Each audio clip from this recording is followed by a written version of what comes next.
Hey, hey. Thank you, man.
How are you doing, chat? How are we today?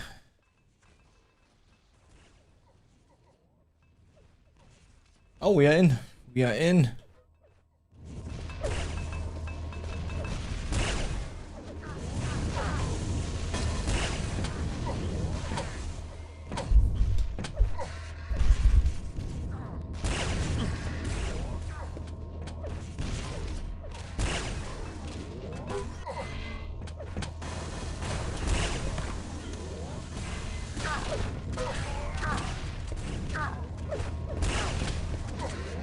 Last standing.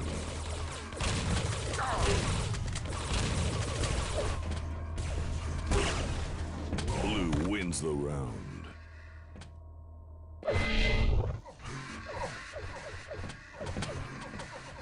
Round begins in 3, 2, 1. Fight! 2 rails, impressive.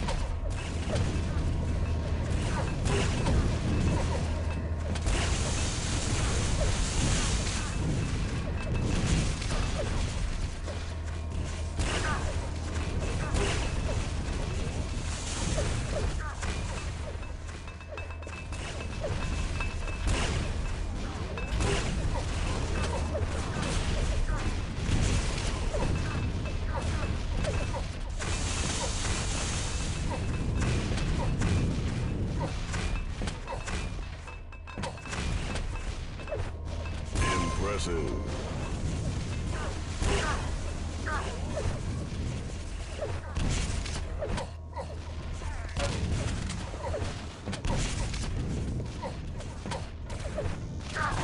Red wins the round. Accuracy.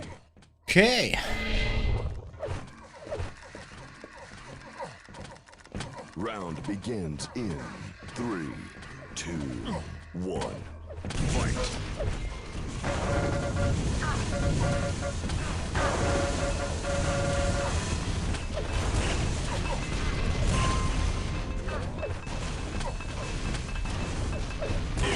Oh no! Oh, der Double Rail. So nice. Need to be careful now, though.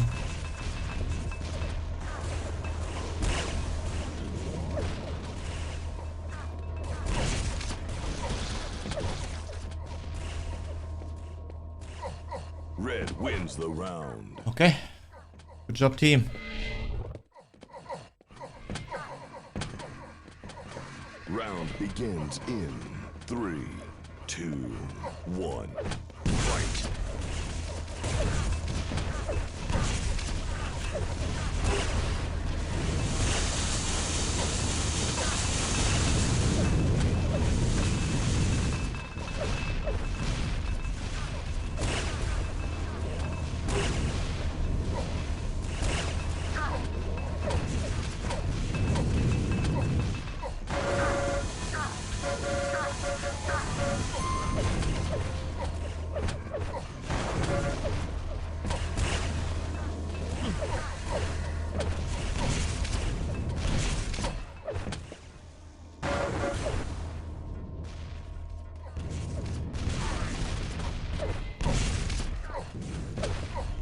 Wins the round.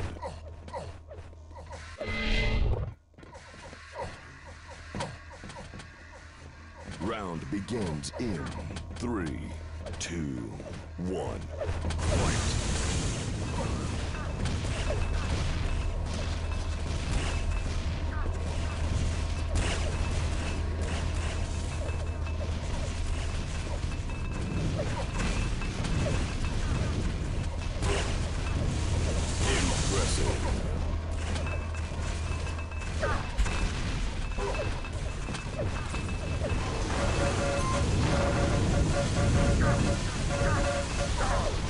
Ah.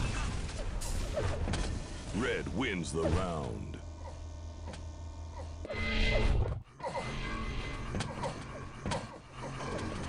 Round begins in 3, now 2, 1. Fight.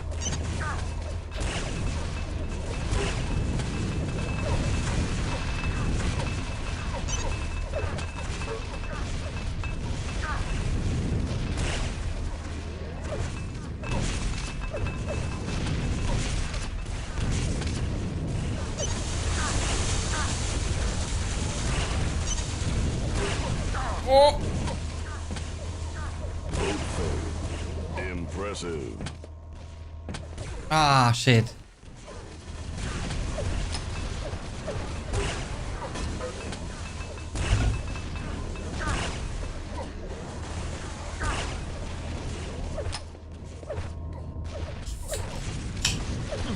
Red wins the round.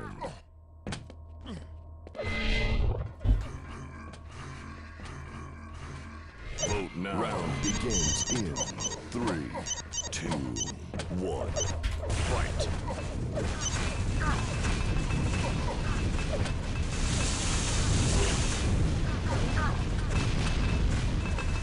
Impressive.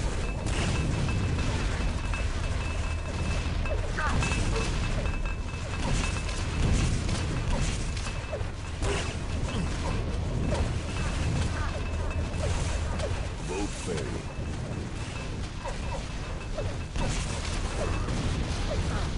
Ouch.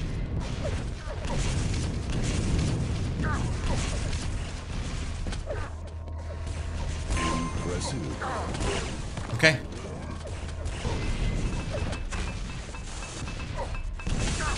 Hopefully my team makes it. Because teams really feel bad.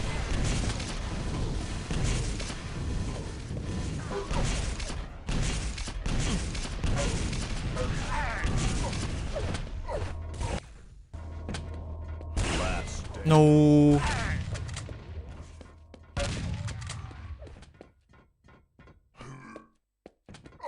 Blue wins the round. Hey, Tago, ne? Habe ich tatsächlich nie gespielt. Round begins in Einmal gesehen. Einmal mir angeguckt irgendwie. 1. Fight.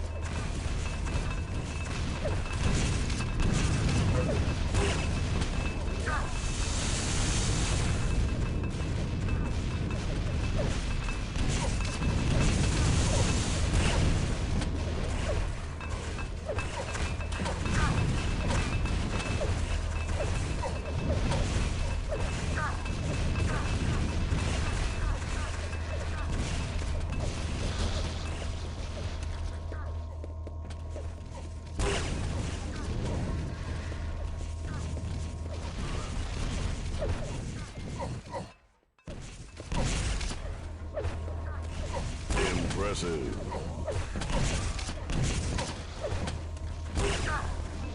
Impressive. Ooh, sick rail shot. What? Through the wall. But it's only one left. Now it's one left. Oh, come on.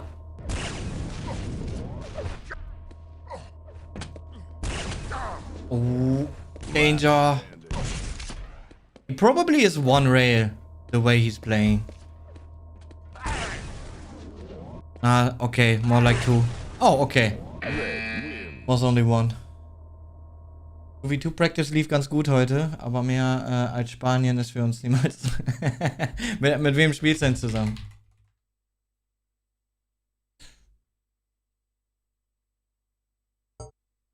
Jojo, ja, ja. Mit Synthesis, okay. Ja, letzten Endes geht's vor allem bei sowas, bei so einem Nations-Format. Geht's ja um Fun. Und wenn das stimmt.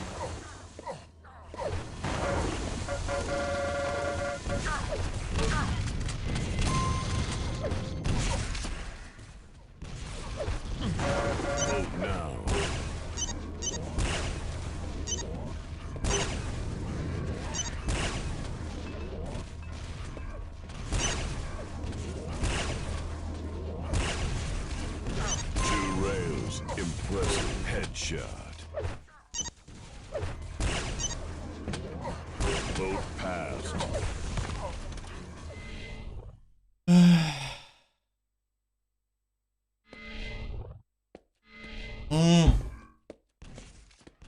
Ja, aber Vote now. beide im Pro-Background quasi. Schwierig da mitzuhalten, tatsächlich.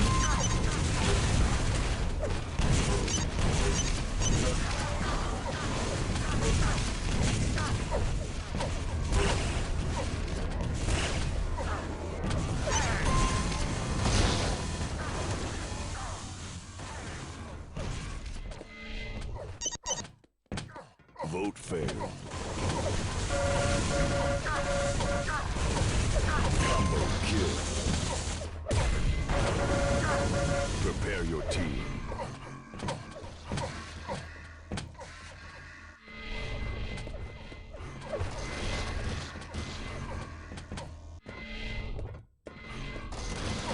Ja, das sind auch die einzigen beiden Teams, die es sonst so als Kontrahenten gibt.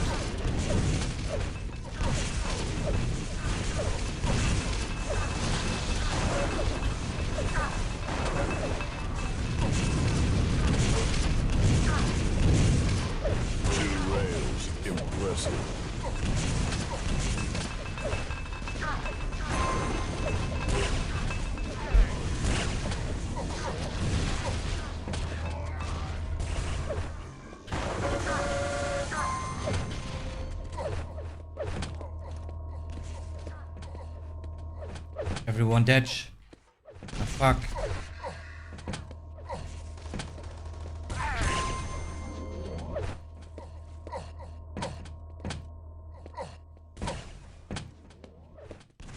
Blue wins the round.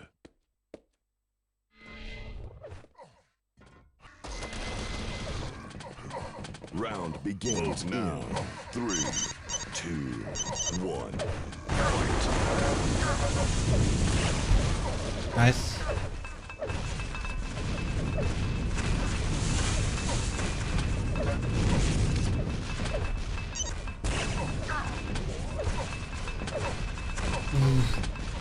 Nice.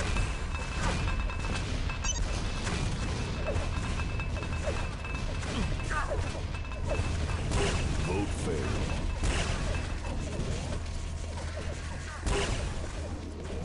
Impressive.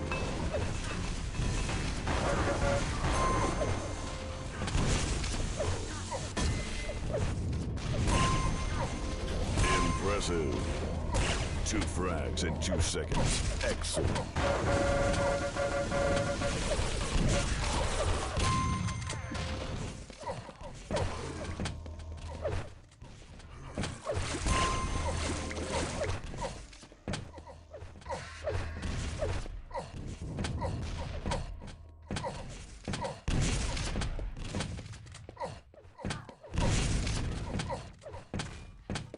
Blue wins the round. Let's go. Oh, Schweden, ja, in der Tat. Round begins in 3, 2, 1. Fight.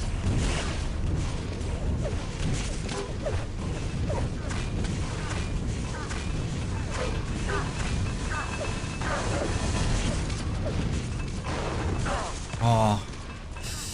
Why did my team leave the quad there? Shit.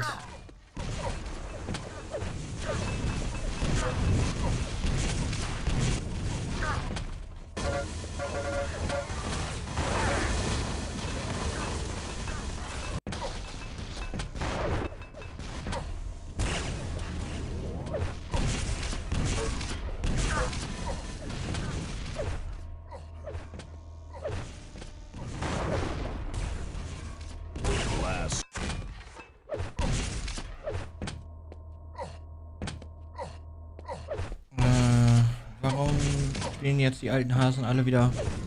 Einfach nur Stream. Einfach nur Stream. Also hauptsächlich. Round begins in 3, 2,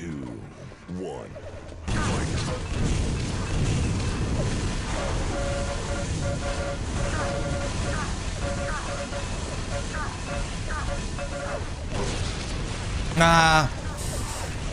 But my LG also didn't connect well on him there. Jesus.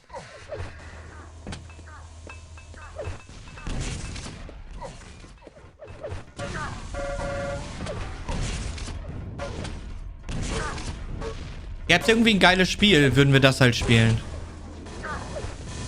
In der Zeit. Aber gibt's halt auch nicht so richtig.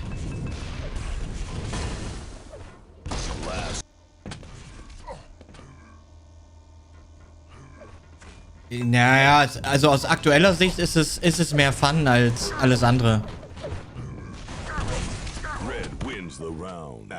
Es ist halt noch sehr amateurhaft organisiert. Round begins in 3, 2, 1.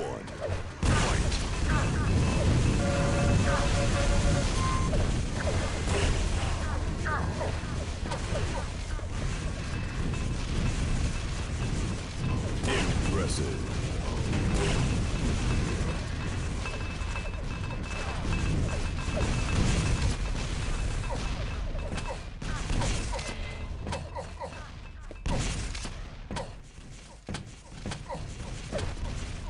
Finanziell lohnt es sich halt auch nicht, damit zu machen.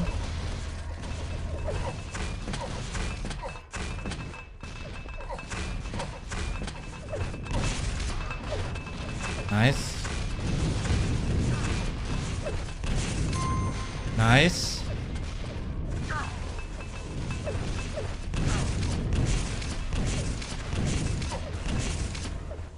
Blue wins the round. Accuracy.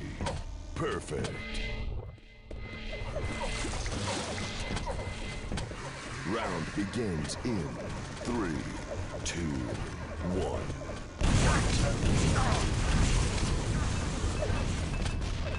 Jesus.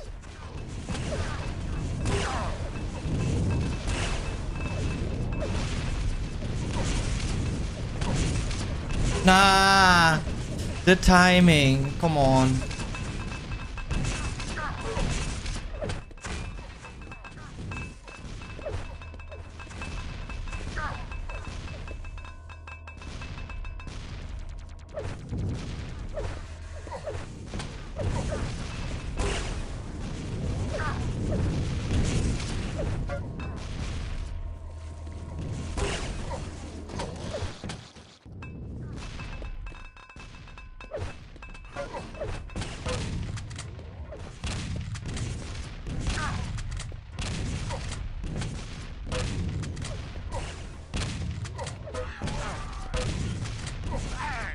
No, 1 HP.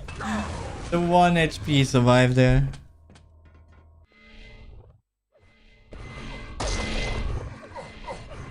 Round begins in 3, 2, 1.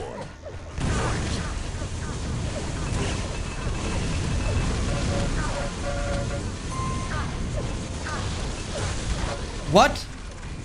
Where did he came from? Shit.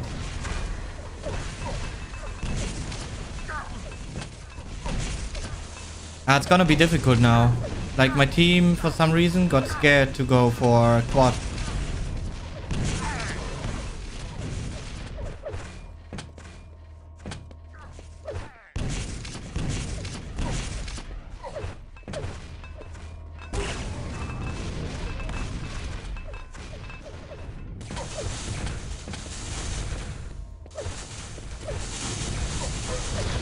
Last standing. Ne, ich mach 2 in 1, Martin. 2 in 1. Red wins the round. Accuracy.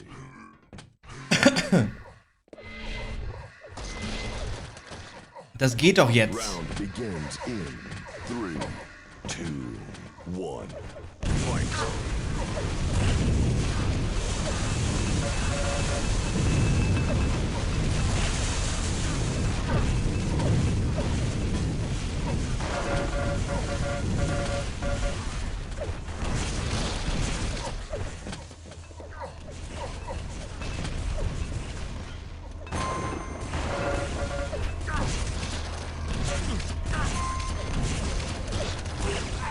Oh, nice raid.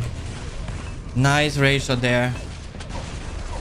Should be GG for this round. 4-4.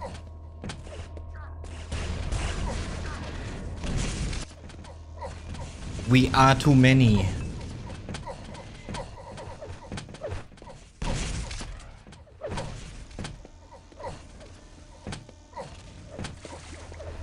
Blue wins the round. Perforated. Round begins in 3, 2, 1. Fight.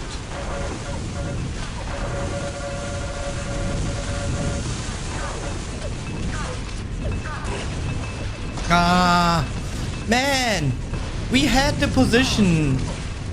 Oh my god, team, why are you disappearing? That was so unnecessary to leave.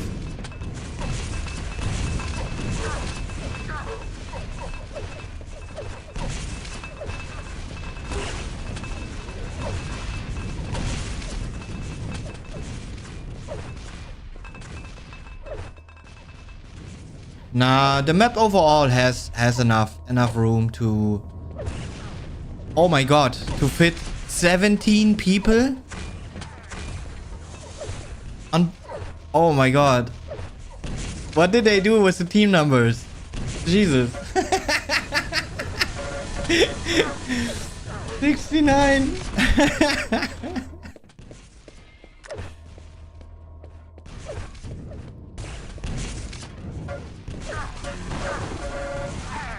Last.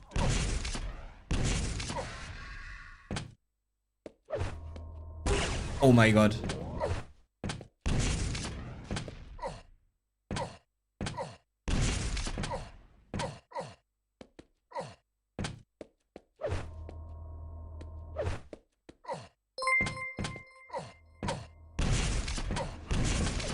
Red wins the round. Accuracy.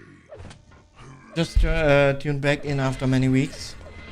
Can you guys tell me why the pros are now playing?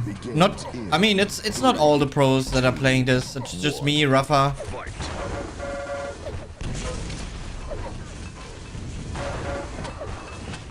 Me, Rafa, and...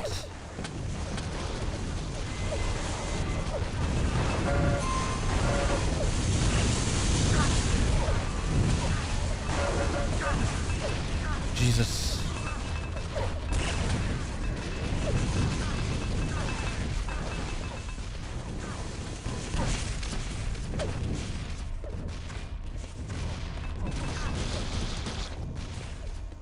I heard someone below.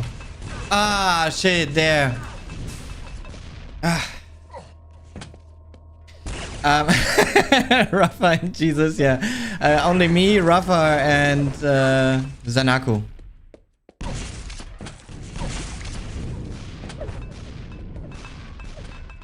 And Cypher did also started playing a little more Quake Live overall. Yeah, but you know, majority part of the reason is that we don't have anything to play right now and time to fill, and we want to keep running our streams, of course, right? And there's no other game to grind right now. There will be 2v2 Quake Champions actioning happen on March, or more like from March. So that's when majority of people going to play Quake Champions again. Round begins in 3, 2, 1. Fight. Impressive.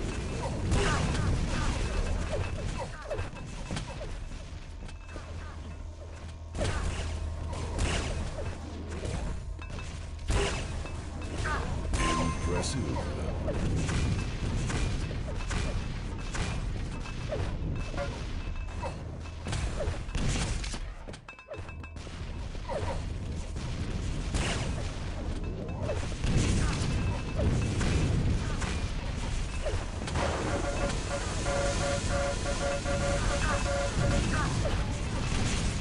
Oh my god.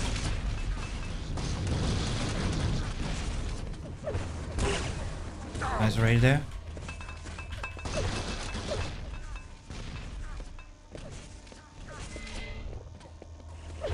Impressive. Nice raid. Oh no! No!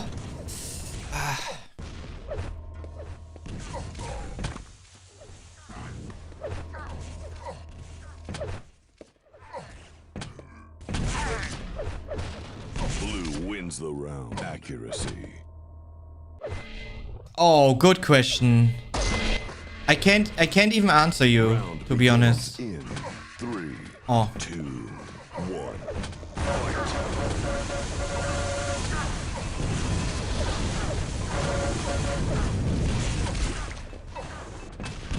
Oh, bro, don't block me. So annoying when it happens. And now my enemy, my team is on quad. Oh my god. Out of nowhere.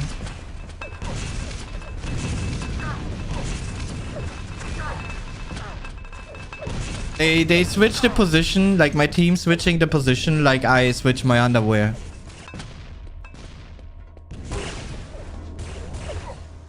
So 3 times position switch. Last standing. Red wins the round. Accuracy. Accuracy. A month. Perforated. Round begins in 3, 2, 1. Fight.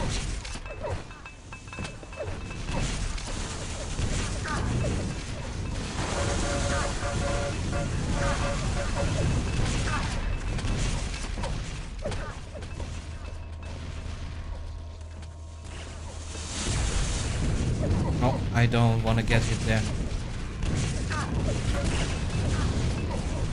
Oh! Oh my god.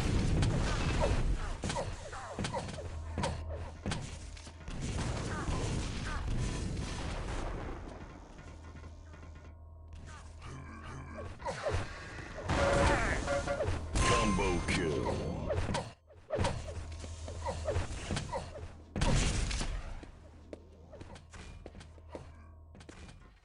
Impressive. No, no!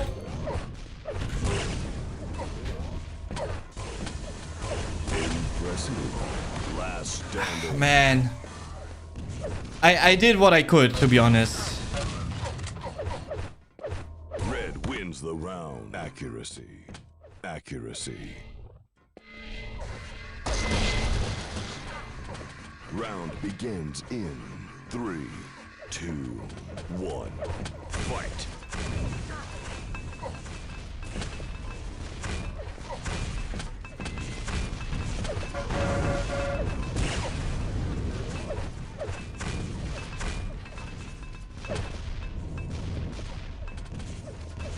No, what was that grenade? Jesus.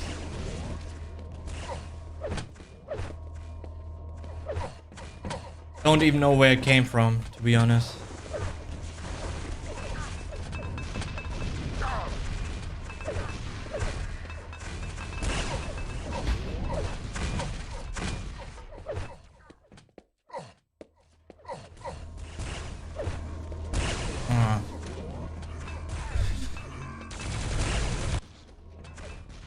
Should have hit my shot at least.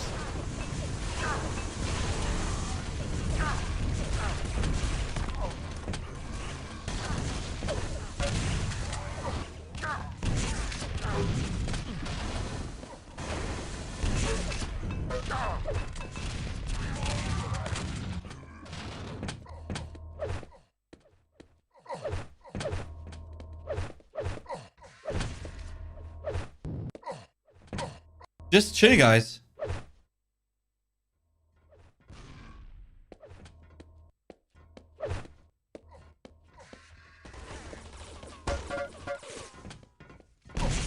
Blue wins the Okay, round. nice. Good job. Accuracy. Good job. Round begins in 3, 2, 1. Fight. Oh my god, he ate the grenade? Really?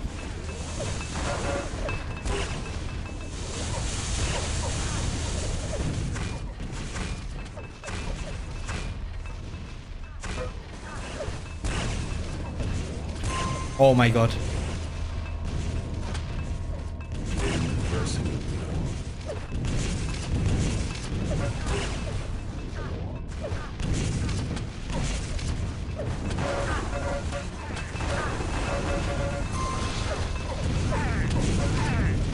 I can't die.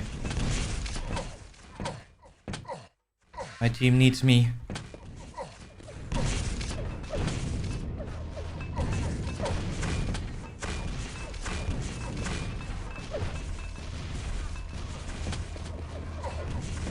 Ah!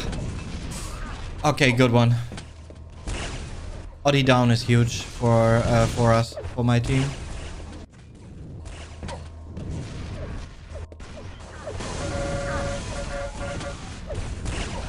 Oh shit, that was so much damage. Shit.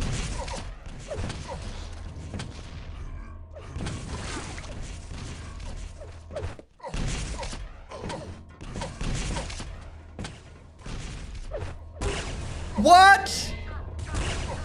That rail was so far off. Now I'm not surprised he's on 112 score. Wow, that was so far off the model. Red wins the round. Jesus.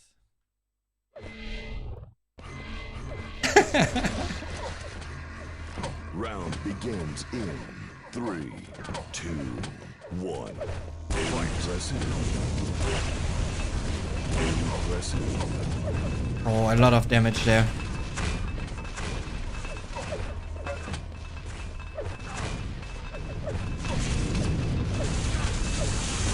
Nice.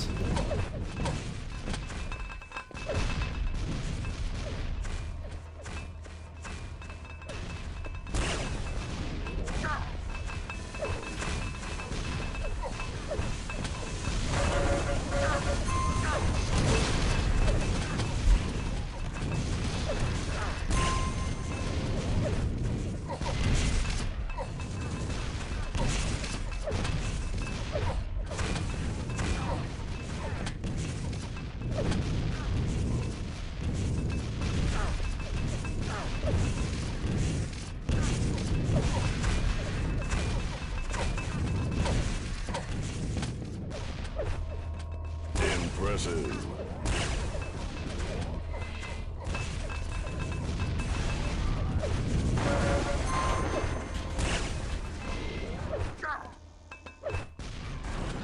Nice.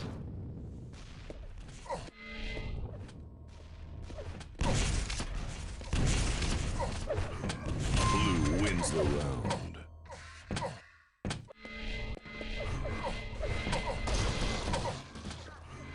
Round begins in 3, 2, 1.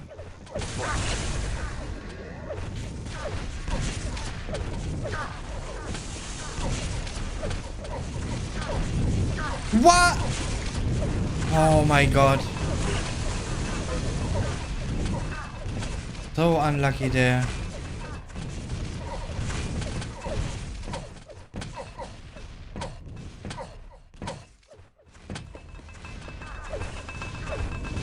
Oh wow.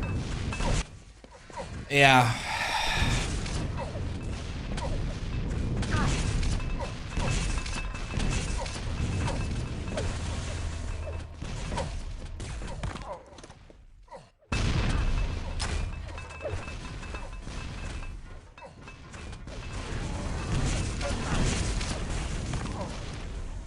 Used to be a decent player back when Quake Live was like active.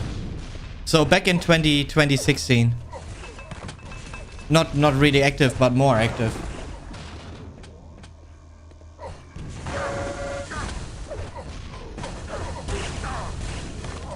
Bro, like this guy, this Tachyon guy, like all his shots are not on the model.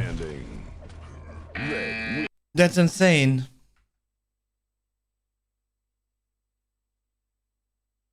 No, it's pretty dead. As dead as Quake Champions is.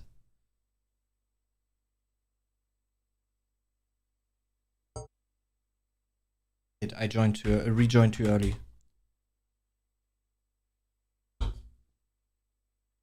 Hi, Mr. What game mode are you using? No, it's just Quake Live Clan Arena. Oh, is this the original layout? Yes. Ah, okay. That's where I know the map from. I think.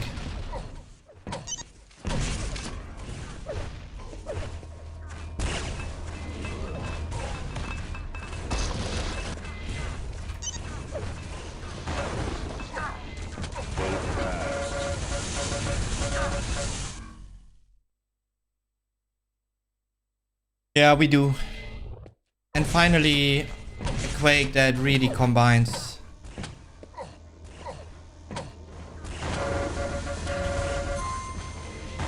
Two frags in 2 seconds. Excellent.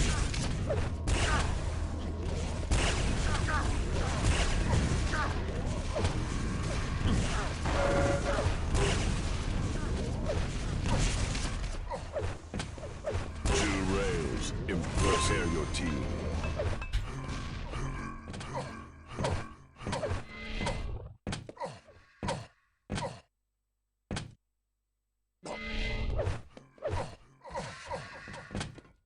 Round begins in 3, 2, 1. Fight.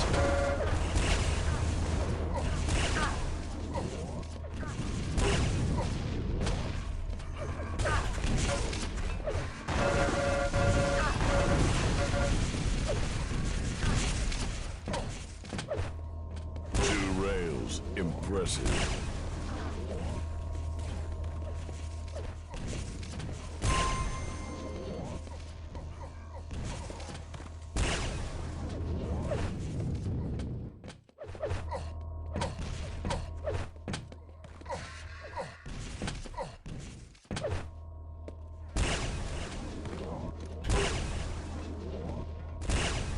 No! That leg, bro. Impressive. He would have been dead earlier than that. Ah, oh, Jesus.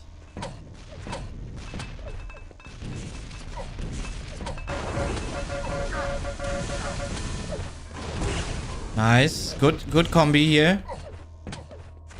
And they are all together. That's great.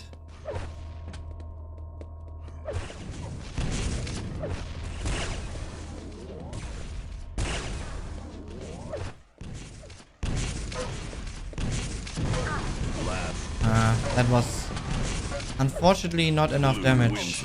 Accuracy. Accuracy. Accuracy. Round begins in 3, 2, 1. Fight.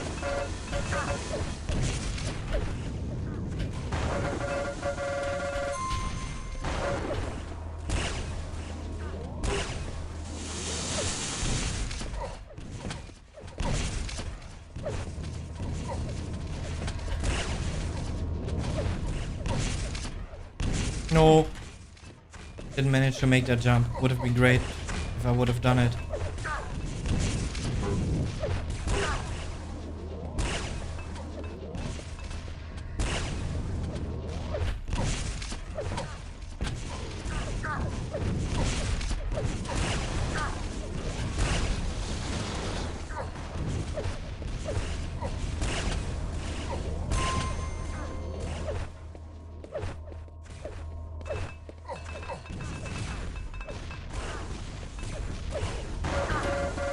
Ah.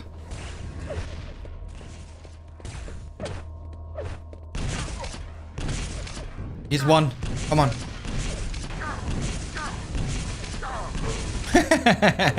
Odi, bro. Last standing.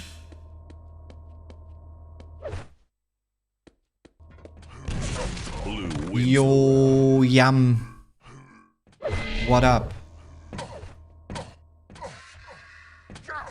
Round begins in 3, 2, 1. Fight.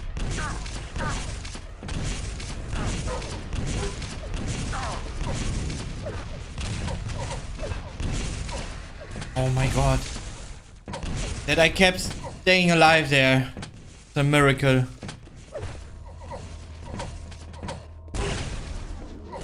Shit.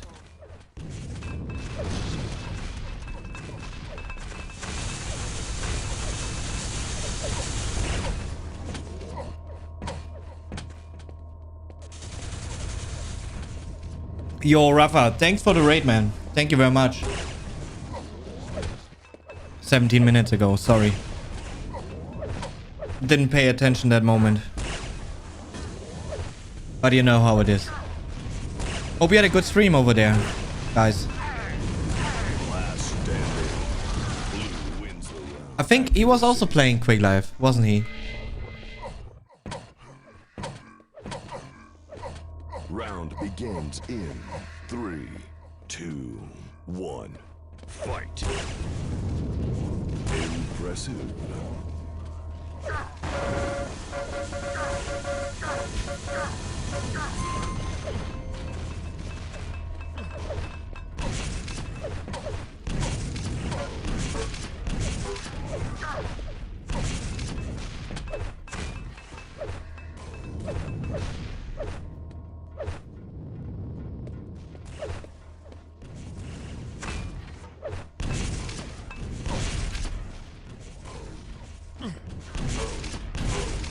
Midair. Impressive.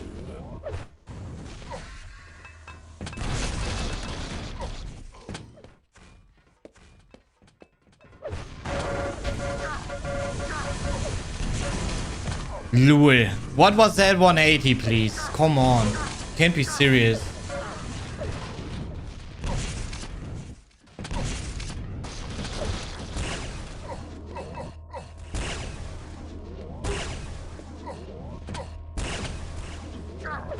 Okay, I think it's only 2 survivors or something.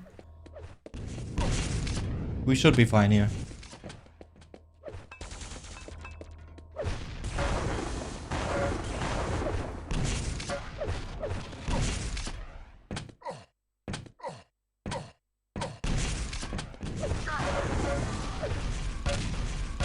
Need to check something real quick.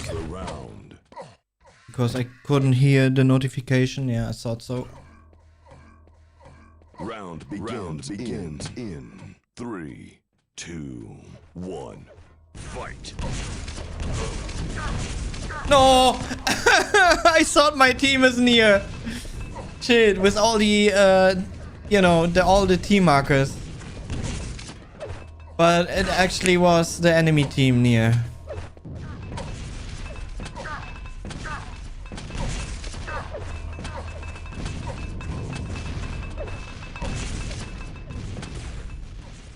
Shit happens.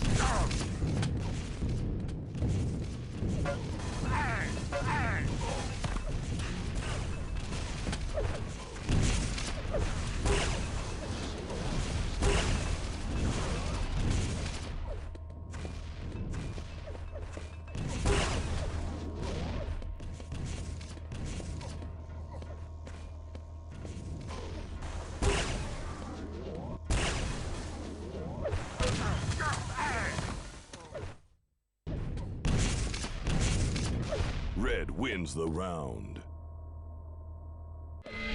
A looter shooter. That's kind of difficult to pull off, right? 3, 2, 1.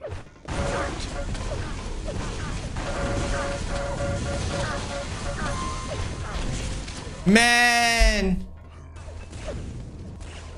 No, I'm not gonna listen to my team anymore. And look how many are there. Wow. Nah, I should just stick to ramp. Ramp gameplay. And chill. It's been working before. I shouldn't go like special.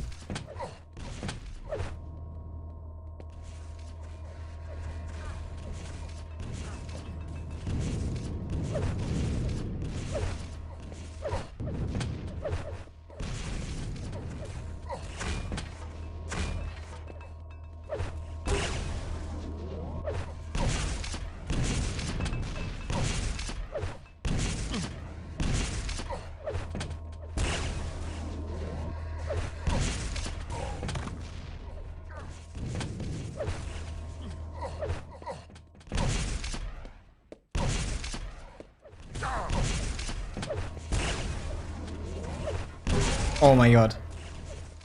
He didn't notice.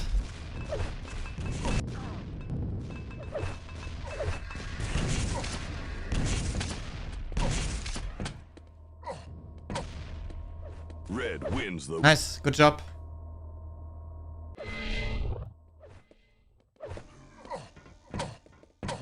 round begins in 3, 2, 1.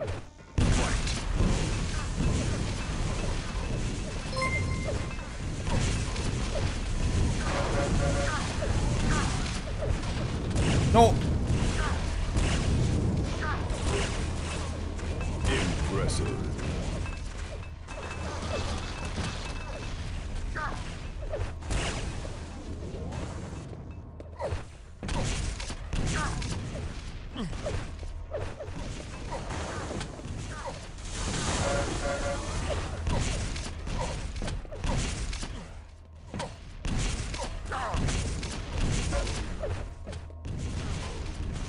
No, behind. Shit. Ah, how could I see that? Yo, Kels. Thank you, man. Thanks for the raid. Was it good? Good, SOD? How was the final? Who won? Was it Stone again?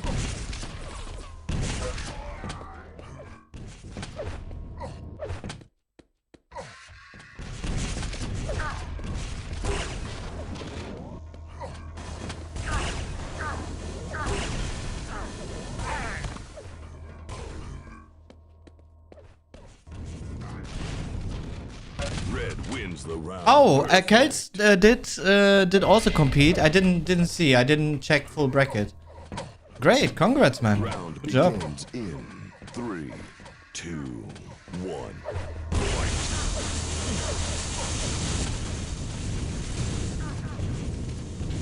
Impressive.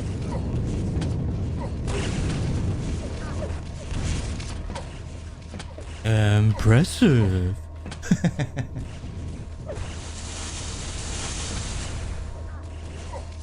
Nah, Stone actually not too bad, to be honest.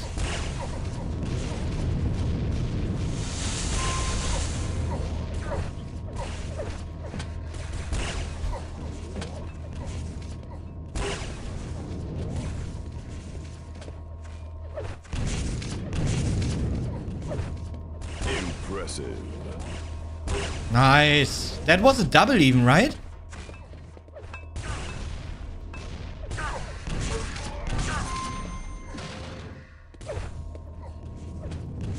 Impressive.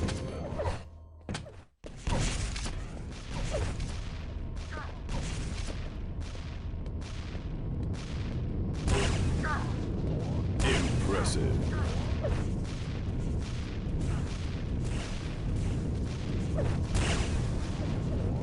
Ja, lol! Man!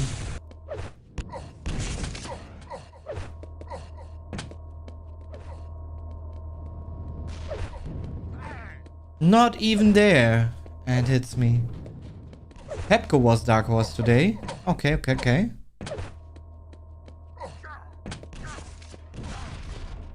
Red wins the round. Yeah, that's pretty much everything I saw. Like that was the moment I tuned into Ronnie's stream, Round begins. and it was Pepco Stone match. Fight.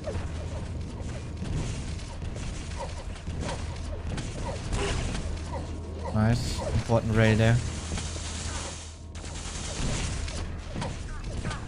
Impressive. Oh shit, Mate took so much damage there by Granite.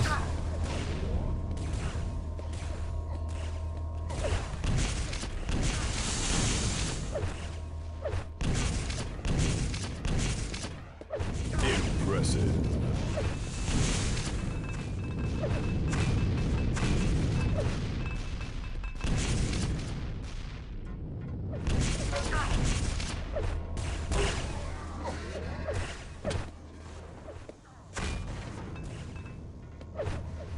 Impressive.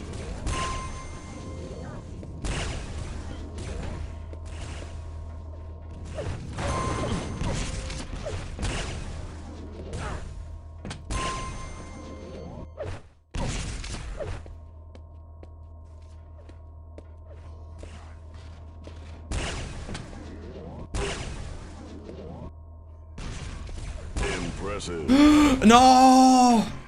Okay, there it got kinda tricky. Last standing. Having enemies from three different sides.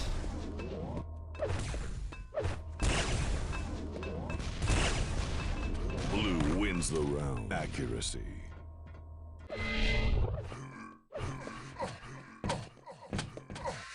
Round begins in 3, 2, 1. Fight.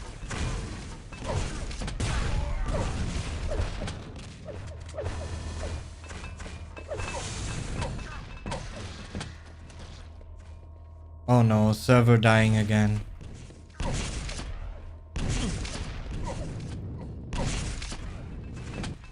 It's bad, man.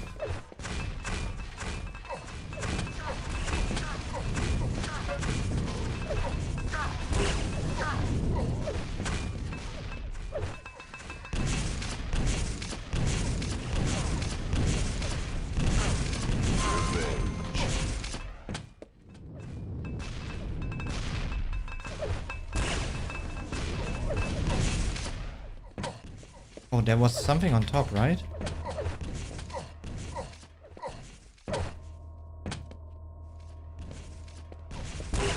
Nice.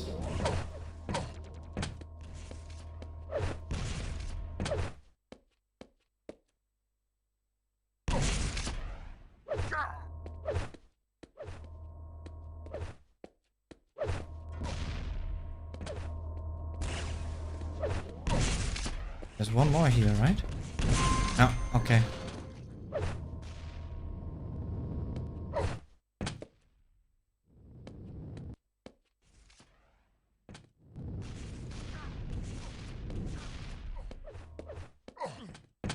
Impressive.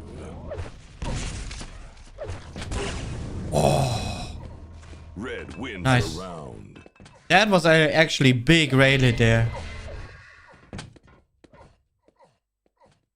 Round begins in 3, 2, 1. Fight.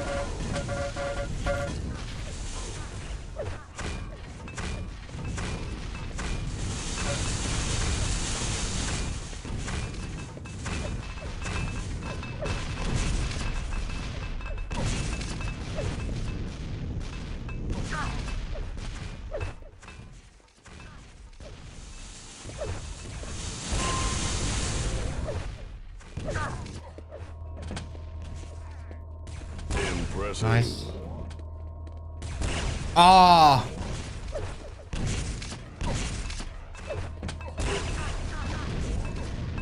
Oh.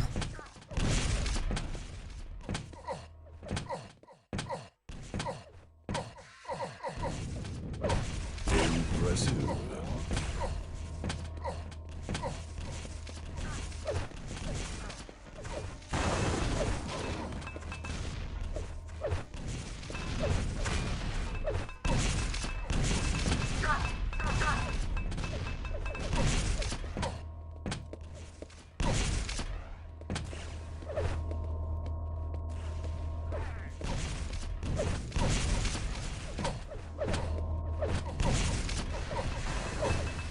No.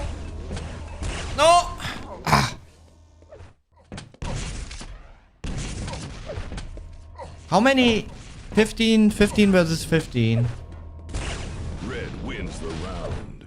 It's not as bad yet, though. Like yesterday, servers have been much worse. 3, 2, 1. Fight. That guy is dead, right?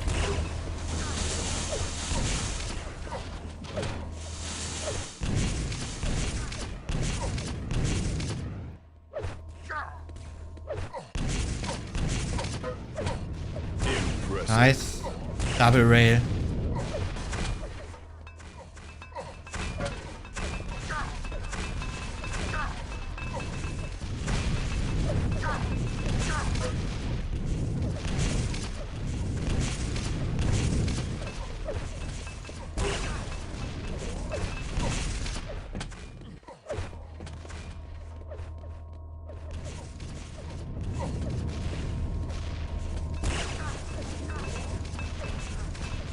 Oh, these grenades are kind of annoying. Okay. Nice. Come on, let me hit one more.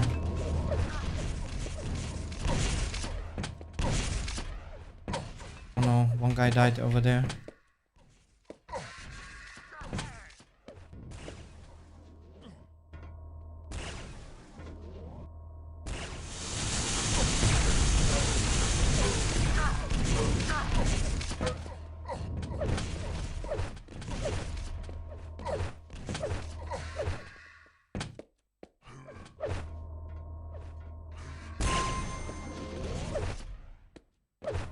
Impressive. Red wins the round. Whew.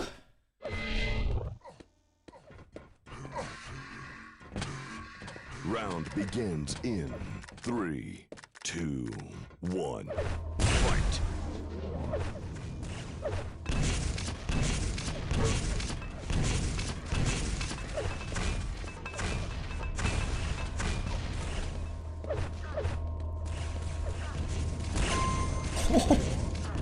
Ow. Nice. Nah. Nah. I want to go up.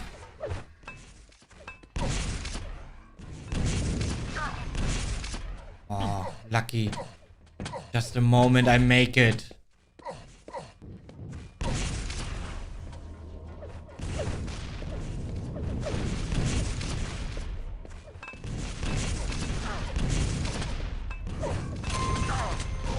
Okay.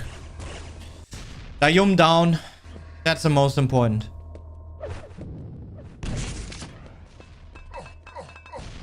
Red wins the round.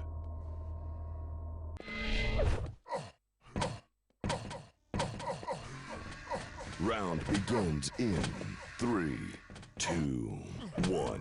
Fight. Impressive.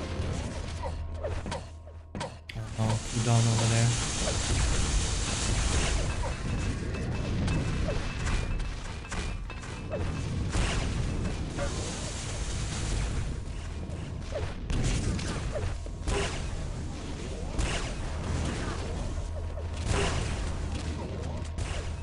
Impressive.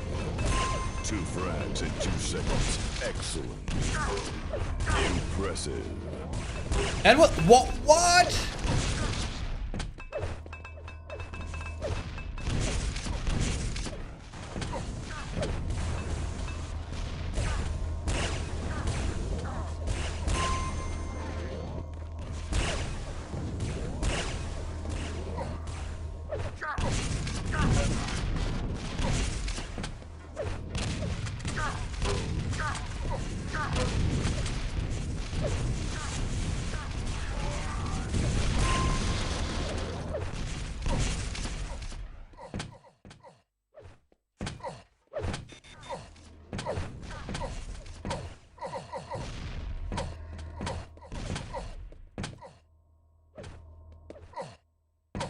Red wins.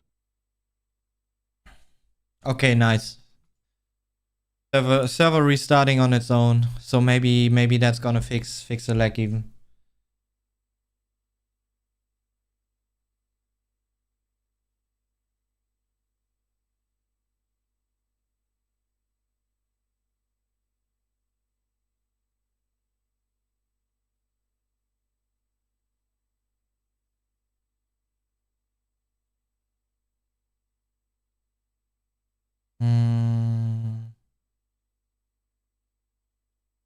That server probably, like, overall performs a little less consistent. At least that's how it's been yesterday. Like, once we reached team numbers of what I think like 10v10, it started to feel like a little meh.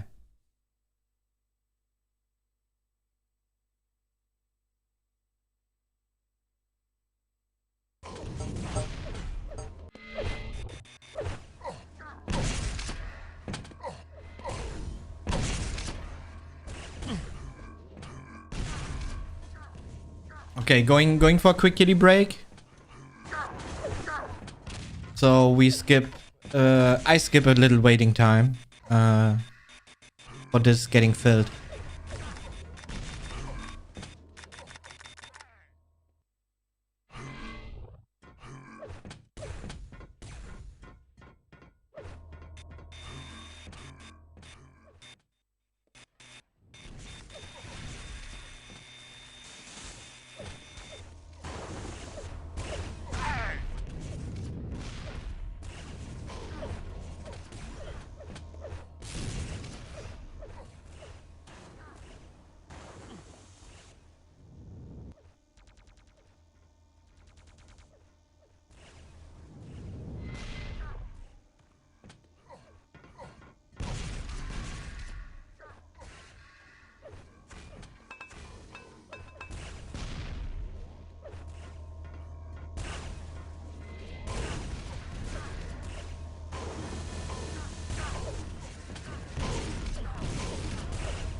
Humiliation.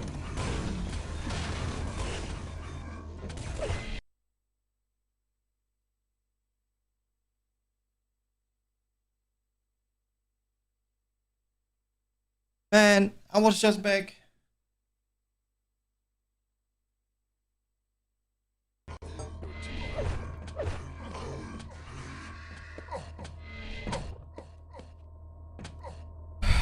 All right.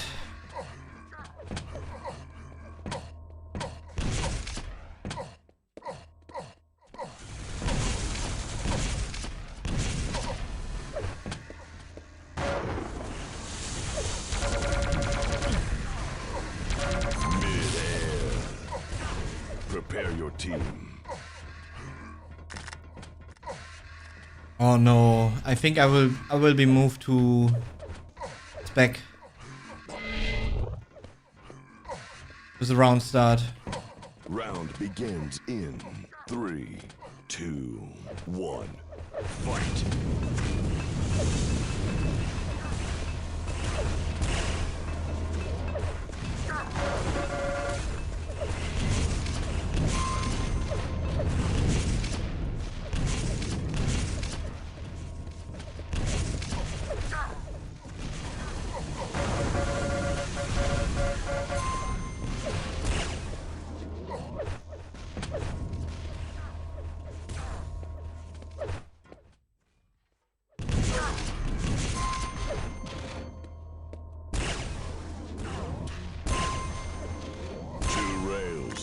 Red wins the round. 2 frags in 2 seconds. Excellent.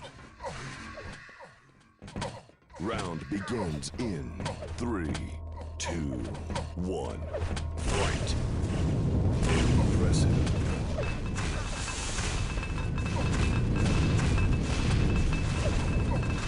Nice. Nice raid there. Ouch. Ouch. Nice rail. One died on stairs. That's not good. Another one. Ah, shit.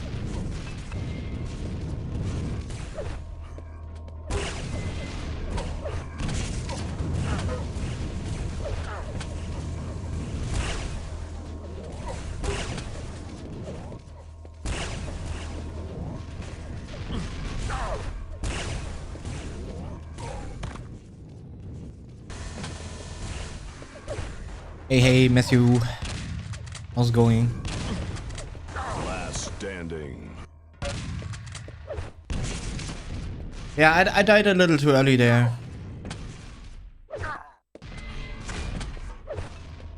Blue wins the round. Died a little too early there. Round begins in 3, 2, 1. Fight.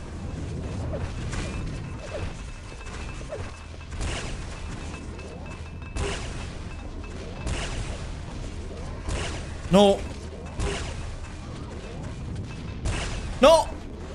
How did I miss that? Like, Jesus.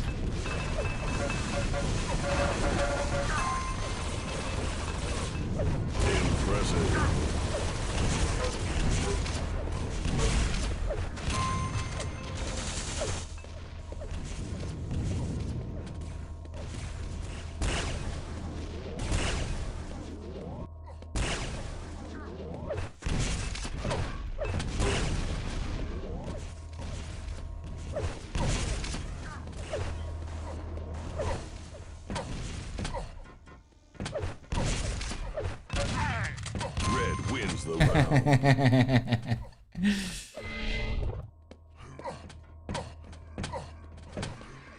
Round begins in 3, 2, 1. Fight.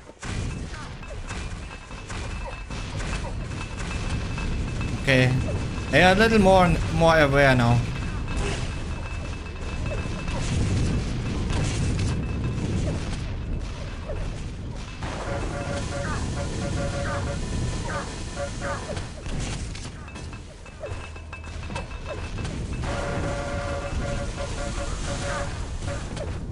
No!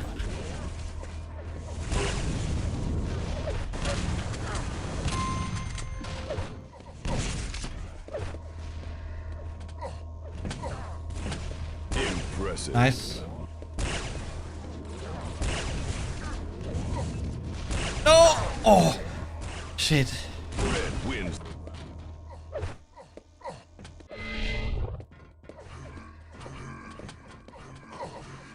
Round begins in 3, 2, 1. Fight.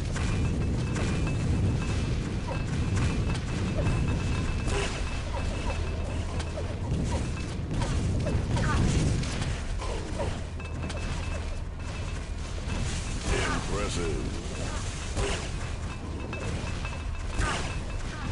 3 guys there.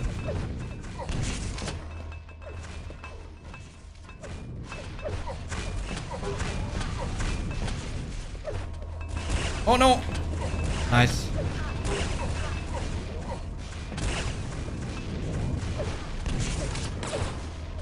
Oh, here we go.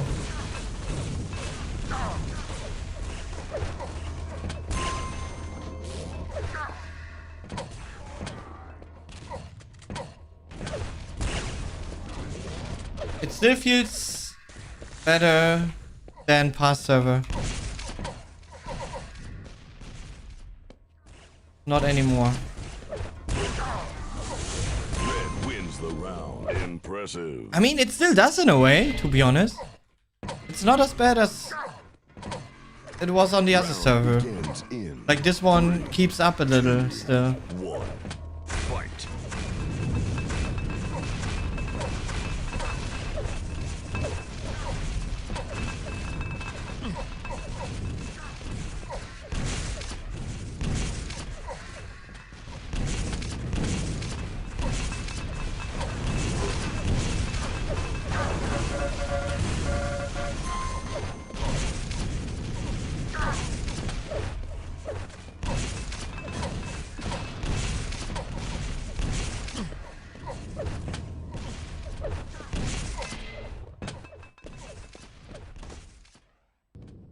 Okay.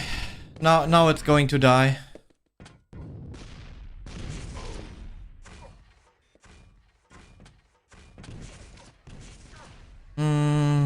Rip.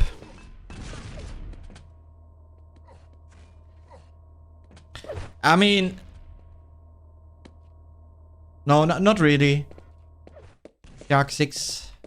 Yeah, oh man, how to say your name? That's quite difficult for my tongue, to be honest. Yark 6. I'll just do it like that, man. Yeah, but Red this wins is the done. round. This is done.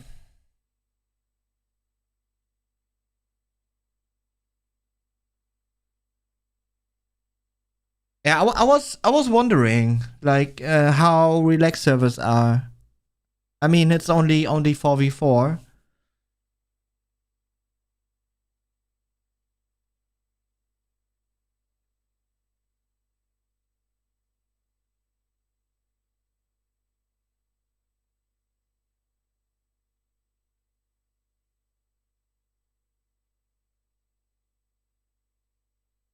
That server is funny, by the way. Not sure if anyone played on this server yet, but there's some extras on it. When there's only one survivor of one team against many others, everyone gets a gauntlet and haste, so like more movement speed. And then you know you need to catch the last surviving guy.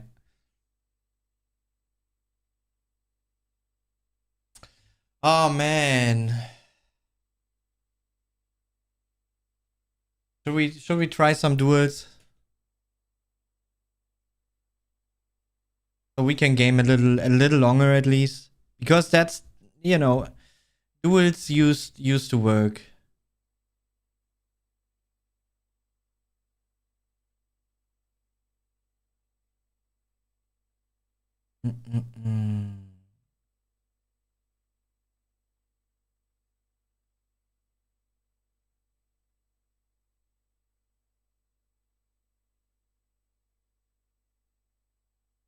Used to work.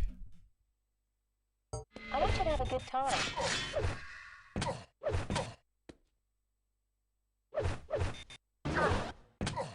I'm on the HOQ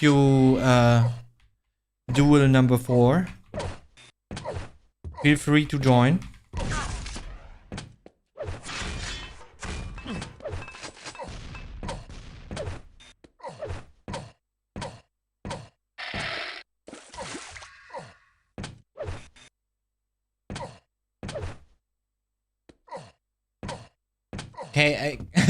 Okay. Ja, I mean, das würde ich ja noch verstehen. Kyaxis, okay. Na, ich meine, du wirst ja was dabei gedacht haben, als du dir den Namen gegeben hast. Darauf kommt's ja an.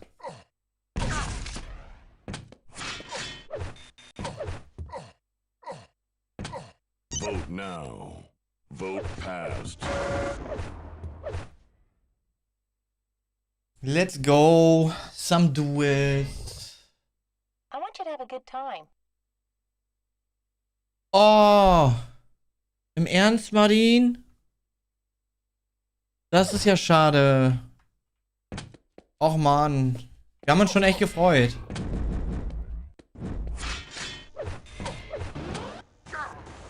Aber das ist nicht morgen, ne? Übrigens.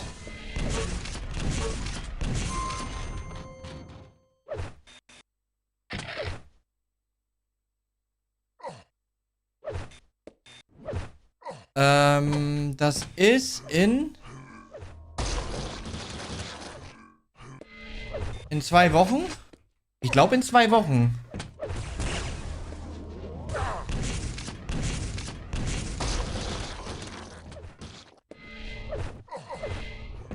Okay, in einer Woche.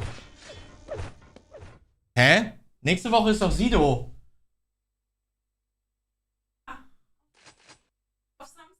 Ach, und dann müssen wir Samstag direkt den Tag danach. Ach du Scheiße, wow. Okay, also Martin, nächste Woche. Ich hoffe, du bist noch da. Prepare to fight.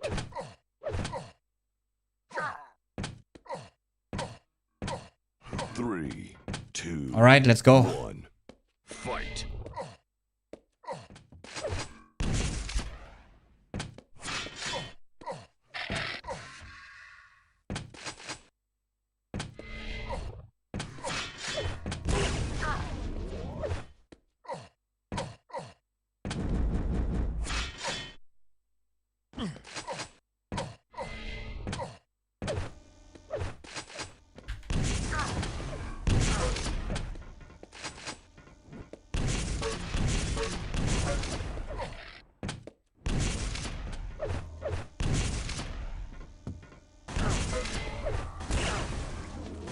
First frag.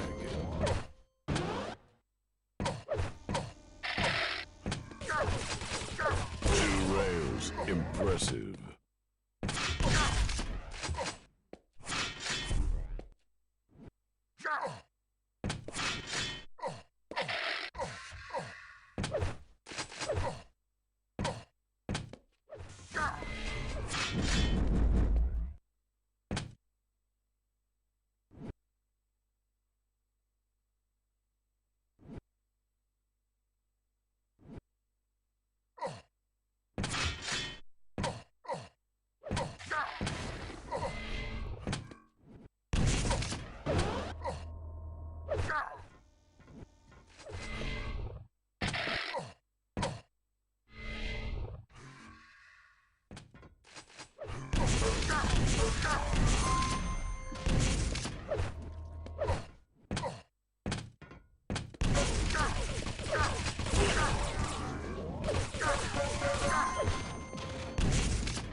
Impressive.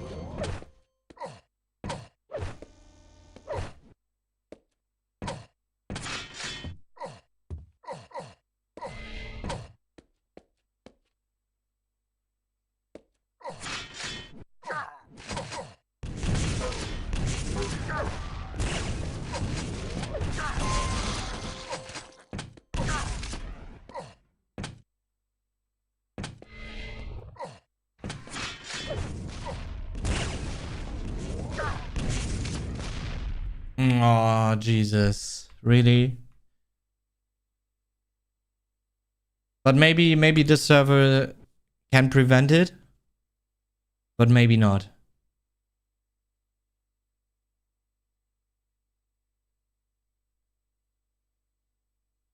Uh,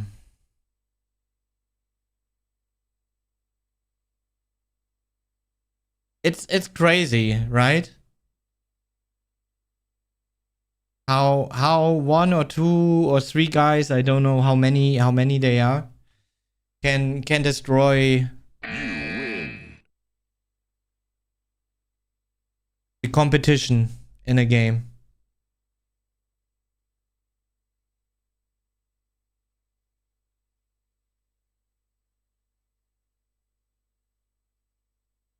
This is why I didn't play it, Pascuda. Because I knew that server are going to be DDoSed.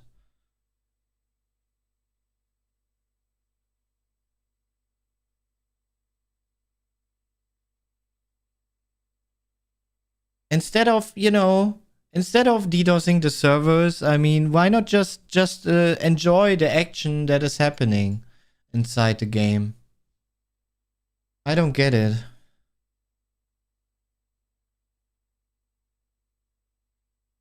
Yeah, but only in a 20-year-old game. I mean, where you can easily track down like server IPs and players even, like you can find players on the servers and search for them.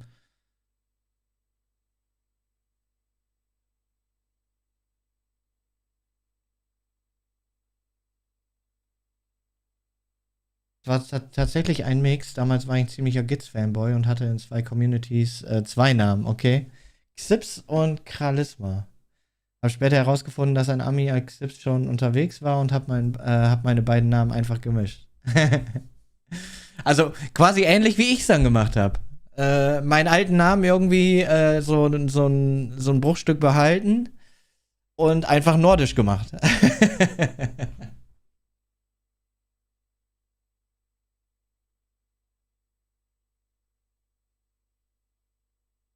Yeah, great. Server Detch. It's back again. But it gets kind of useless. Someone doesn't want me to play Quake Live, guys. And there's nothing I can do about it.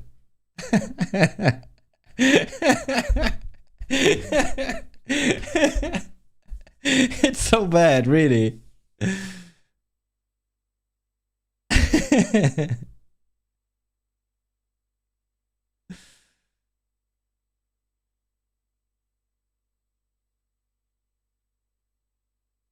Yeah, but even when I'm playing Clan Arena, like, come on. Why not just, enjoy the, the action that's happening on the streams and have a good time together,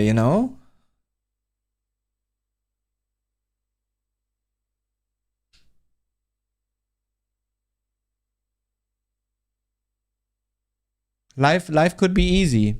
Why even bother with something like this? Even though nowadays there's not a lot of effort needed anymore to just DDoS like certain IPs. It's kinda easy these days, like so much easier than it's been in the past.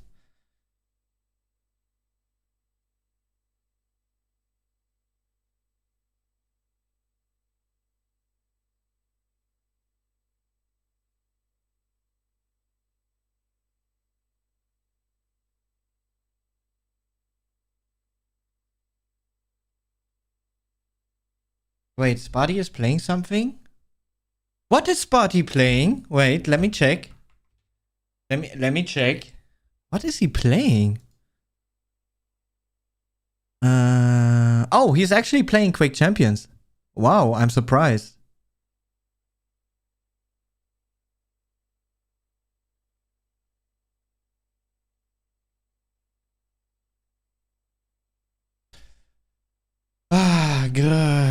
Yeah, okay. So this pretty much means if there's no Quake Champions action, so Quake Live seems to be for now not gonna be like an alternative. Shit, and past 2 weeks, I said it yesterday already, I know. Past 2 weeks have been going like so well. And it was so much fun to play like all these matches. Yeah. It looks like it. Like I already put my settings in Fortnite. But this stream not gonna turn today into a Fortnite stream. Probably more like next week.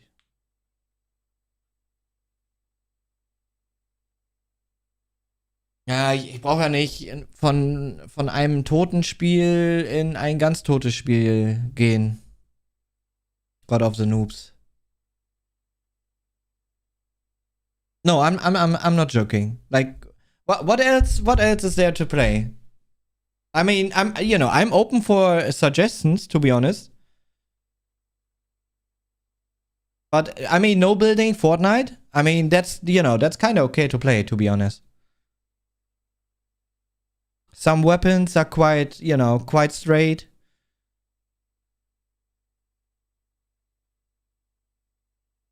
No, I want, I want to grind something a little. And for the finals, for a grind, you need some teammates that also, go into a little tryhard mode then, that moment. But yeah, also the scene of the finals shrunk by, I don't know how many percent, 400?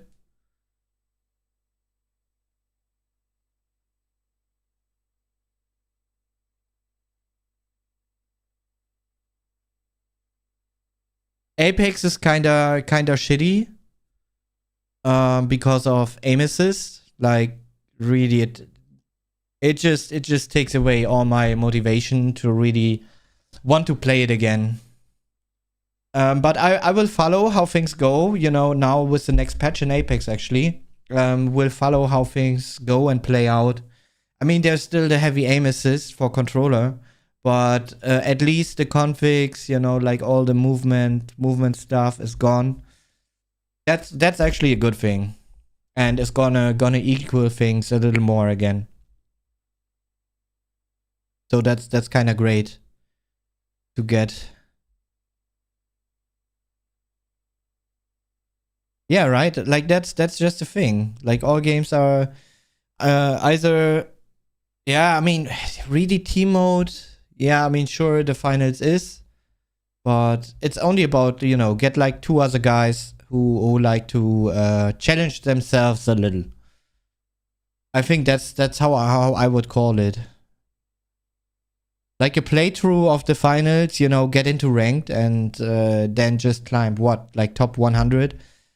Shouldn't take too long, to be honest. The game overall is quite easy. Quite easy to understand. Once you're a little deeper inside of the game. Once you understand how buildings going to collapse. I mean, you will never understand, but how exactly it happens. How, how all those barrels work and how you need to pull off a defense and an offense.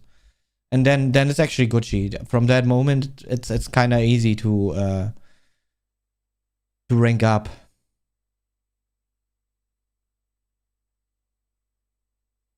People seem to exploit a newish no recall easy movement hack through the Steam config. Yeah, but that will be gone like real soon. Like Apex is bringing. It looks like Apex is bringing a patch on the way, which is going to deny these kind of configs.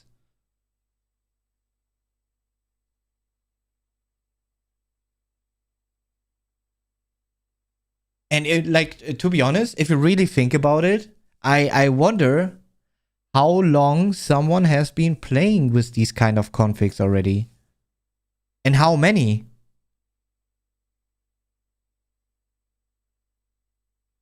You know, all these dirty tricks, because it's not the first day these things come to light that you know, they exist. They do exist before.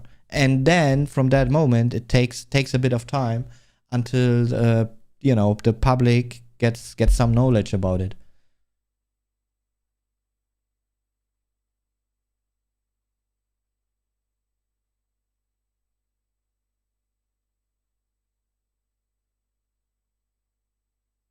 Yeah, exactly. Like how long does the controller emulation exists already? Have you considered going back to university? No.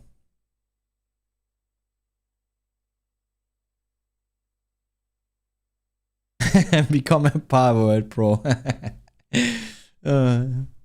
I mean, it's not like that I didn't think about playing some Power World, but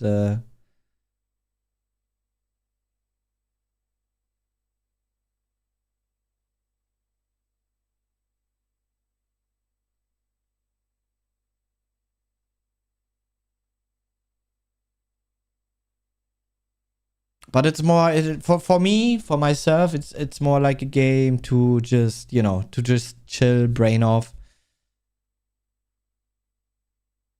I need a challenge. I want a challenge.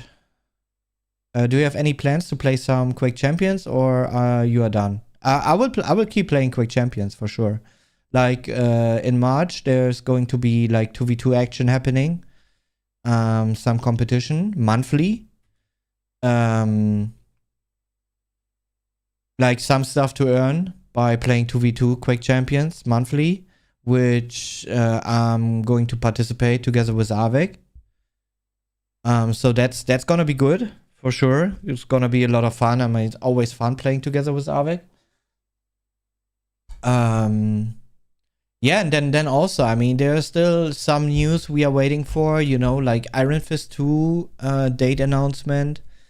Would be great to hear something. And then also there is like the Foundry, like Avex's Team Endpoint, who did a LAN event end of last year, who are also quite interested in having a second event. So, and who knows, maybe a few more even gonna follow in between.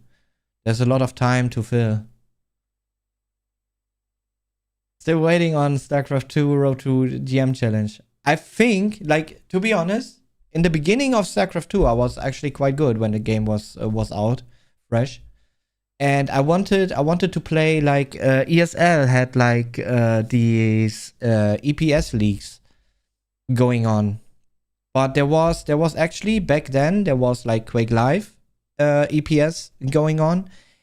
And there was also StarCraft 2 EPS going on. And I think I could have survived, like, not being at the very top, because my main focus still was like Quake Live that time. But it was actually quite fun in the beginning to play StarCraft 2 for me. So it was quite something different to play. And I enjoyed it a lot. And I think I could have stayed alive inside the league and earn some money, you know, some extra money, some extra screen time. Unfortunately, they didn't let me because of, you know, time reasons. I weren't allowed to take part in the StarCraft 2 EPS.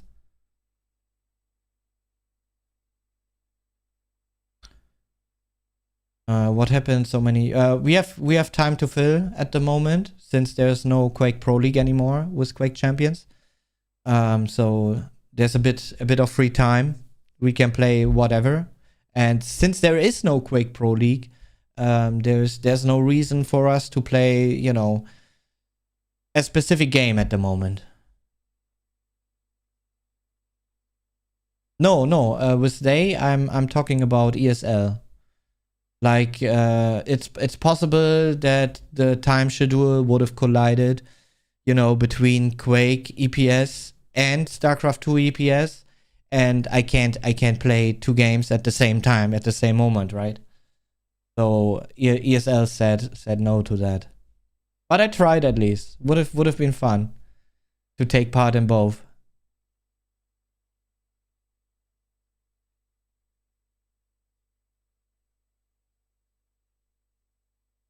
Yeah, I wonder if we gonna go like back at this point in esports right now.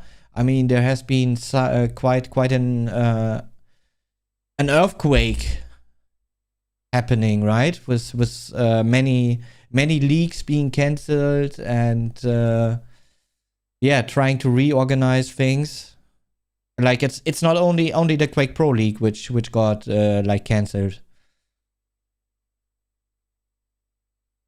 And I wonder if we go back to events which have like impressive, multiple games happening on the same stage again. Yo, Ego, thank you very much for gifting a sub to your daily screamer. Welcome, man. Thanks a lot, appreciate. Oh, I played it once in the past, but it's quite a while ago. Must be, let me think about it. Must probably be like 7 or 8 years ago, to be honest.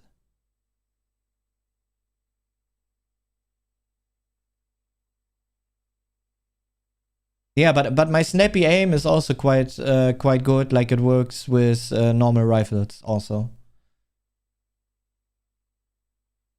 But sure, I do thread the AWP like my ray gun.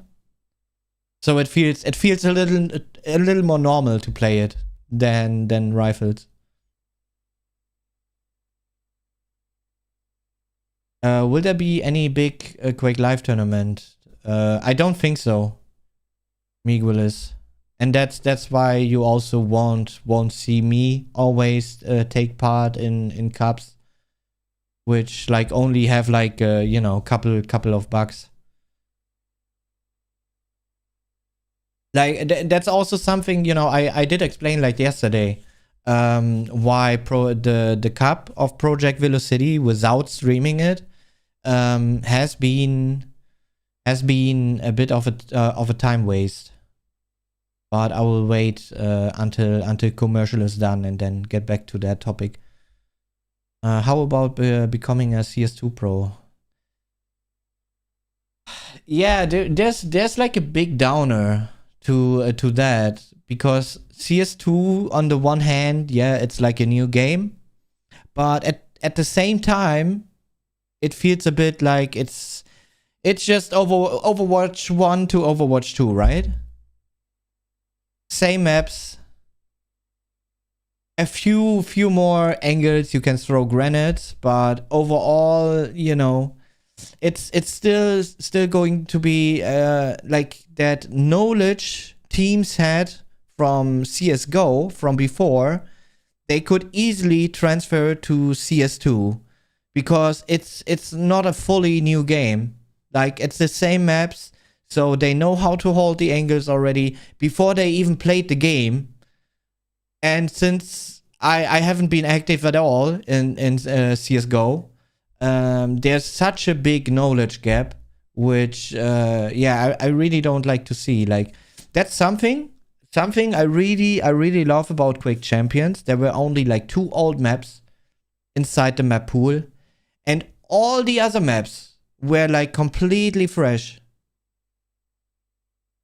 And that was something I found like really good about Quake Champions, to be honest. And even those 2 old maps, had a little refresh, new areas built onto that. I'm talking about the competitive maps, of course. So that was actually great. Great way to introduce like new players, and it worked out. Like, I mean, look, we got quite a few new players in the pro scene, inside the pro scene. So it did work out. And I would have loved to see something like that by Valve also. You know, going into CS2, I mean, yeah, come up with the same old maps, just restyle them a little. And there's just so much knowledge which teams have from before already. I think it's not impossible, but it would be such an insane grind. I mean, Venger can say something about it, because I mean, he has been on a CS2 grind, and the first like 300 hours he's been playing CS2, he had to learn like how to throw grenades at round start, or when some kind of push your team is doing. Like that's how focused you need to get started. And then you get also to a point in some moment in CS2 where it's about timed pushes, you know? So if you see that there are certain grenades flying in on the spot, you know what's happening next, and how the enemy team is going to move in onto the point, most likely. I mean, there's always this little, surprising, unpredictable movement, and take like a little different angles. But overall, like the basic plan is already there, and to learn all these kind of things from scratch, that's really tough. So I wanted to talk about the like cups, and we did discuss this yesterday. When there's like a cup happening for, let's take for example Project Velocity. Like yesterday I said already, for me in a way it's been a waste of time anyways. Like overall, to take part in the cup, if everything would have run like smoothly and everyone would have followed the rules, and people would have been punished not following the rules and everything, I would have just kept playing it, just to also give it a little more attention, even me participating in it, because who knows what it could become. But the thing is, why I didn't fully take part in it. I only played like the first 2 matches of the tournament, the group stage, and there was already some people still streaming their matches, leaking their IP addresses to the outside, and they weren't even punished for doing so. So they just moved forward within the tournament, and the moment I saw them, sitting in the playoffs, I was kind of, okay, I'm out of here. Like this is like too amateur, like to really keep playing it, because what's coming up next once the IPs are outside, I mean, we are seeing it like multiple times on our streams, like Rafa's stream, my stream, like we are being focused by some guys or some guy, getting DDoSed. And I mean, it happened in the past, like in the history already of Quake Live, that server have been gotten DDoS. And once the IPs are outside, there's no way back. And so that was kind of the moment for me where I just knew what's gonna happen next, and my not punishing these people that have been streaming and have been leaking the IP's addresses to the outside, that kind of put my mood like to 0 to keep playing the cup itself. And I mean, it's already like overall being like a minus cup anyways for me, not being able to stream myself.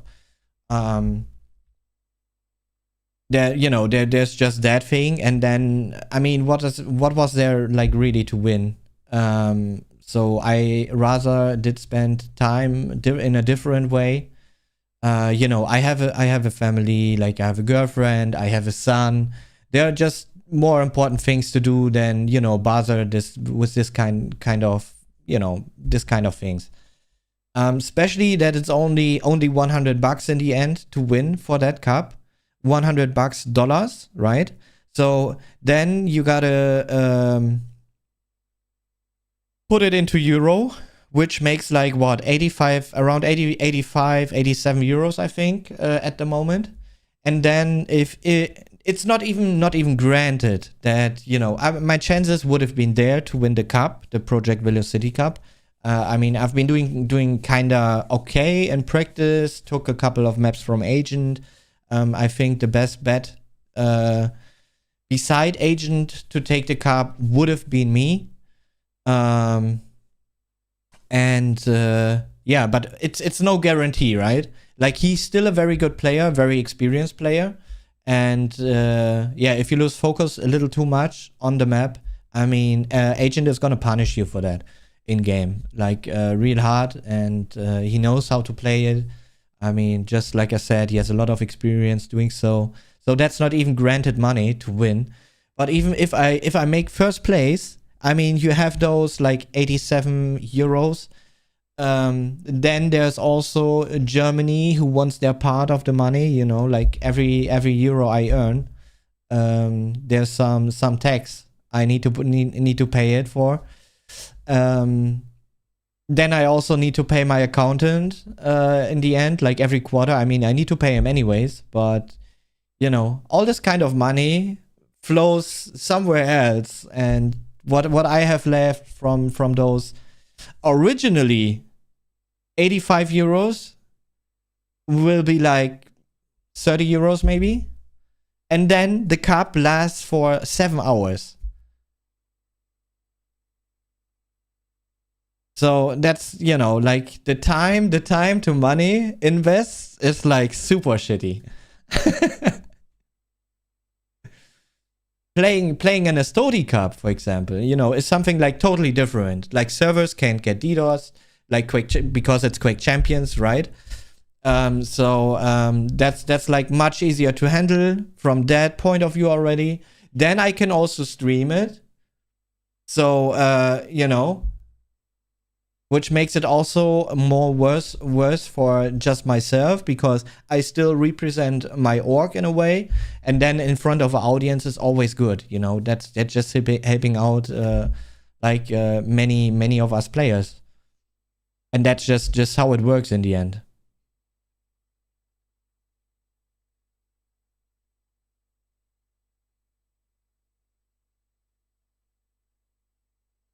But yeah, at least, you know, that it's not like earning money that stream, but you know, keep your community growing, you know, and have some action going on the stream, some regular action. And yeah, I really want to provide that for you, like much more over this year, because there is less competitive action for us Quake players right now.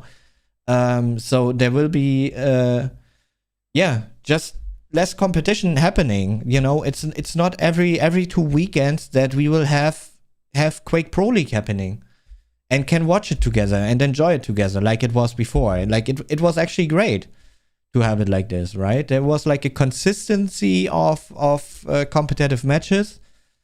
No matter if overseas or not, it was still something to follow together.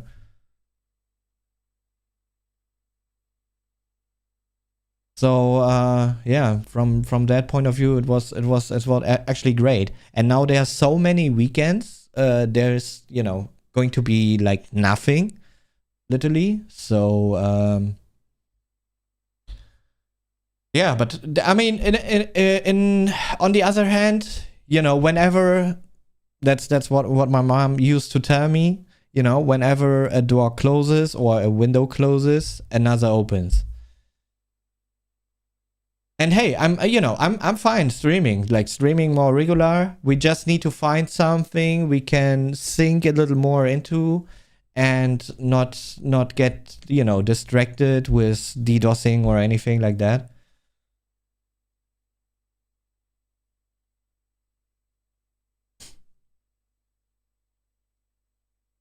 Yeah, but it actually makes sense that he was, to be honest. Like, there just weren't as many Quake players around back then. I mean, even if you're only like a, you know, top 5, top 10 player, you've still been one of the best, to be honest. So it's not a lie.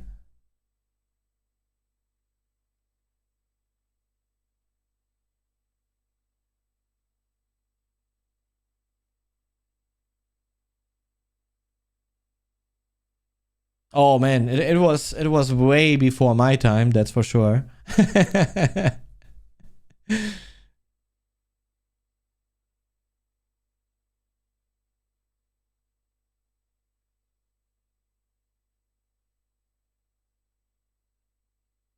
I mean, he has Kyasis.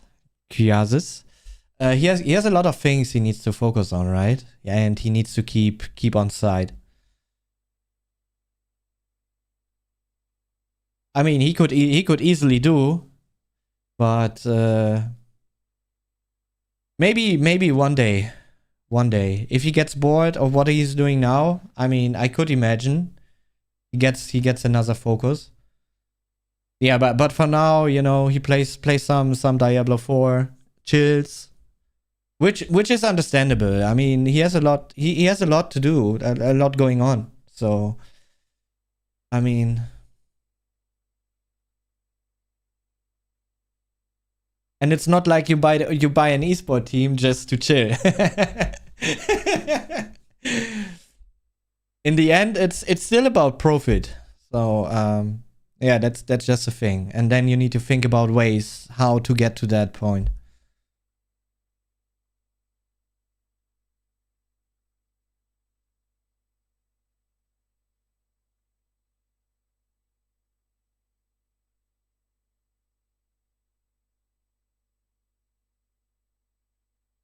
No, I'm sure there are a few esport teams out there who made some profit overall, but then, you know, yeah, it gets to a point, and then now we also had COVID in between, you know, that people started to focus just the online bubble, but there had to be so much work being done by people behind the scenes, that, you know, all the news and everything, like all the socials were active with all the people streaming to get as much attraction as possible to, you know, to your team, you know. So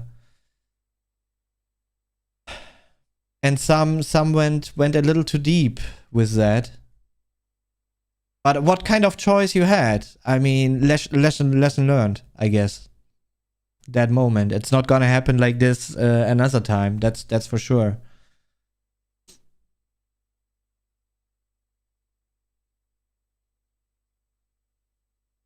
Man, I was playing, and I was trying to keep playing, but wherever I'm joining right now on the Quake Live servers, I'm being DDoS, unfortunately. Like, I even tried to play a duel, but I could only play it for 3 minutes, and then the server died because of DDoS. So annoying.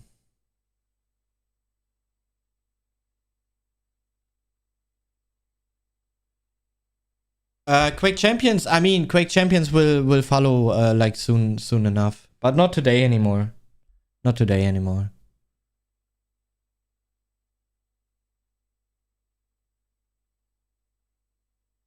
I mean, is it in the end, Kiasis? To be honest, is it really different? Like, you know, the rocket needs to hit a certain target, and you want to hit a certain target with your esports team. So it's not too different.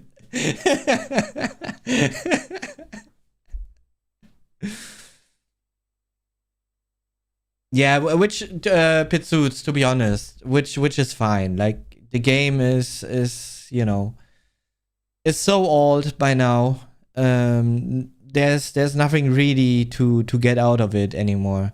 Like, the engine is not the best anymore. I mean, it's still good, and it's running well for, you know, for just how it is.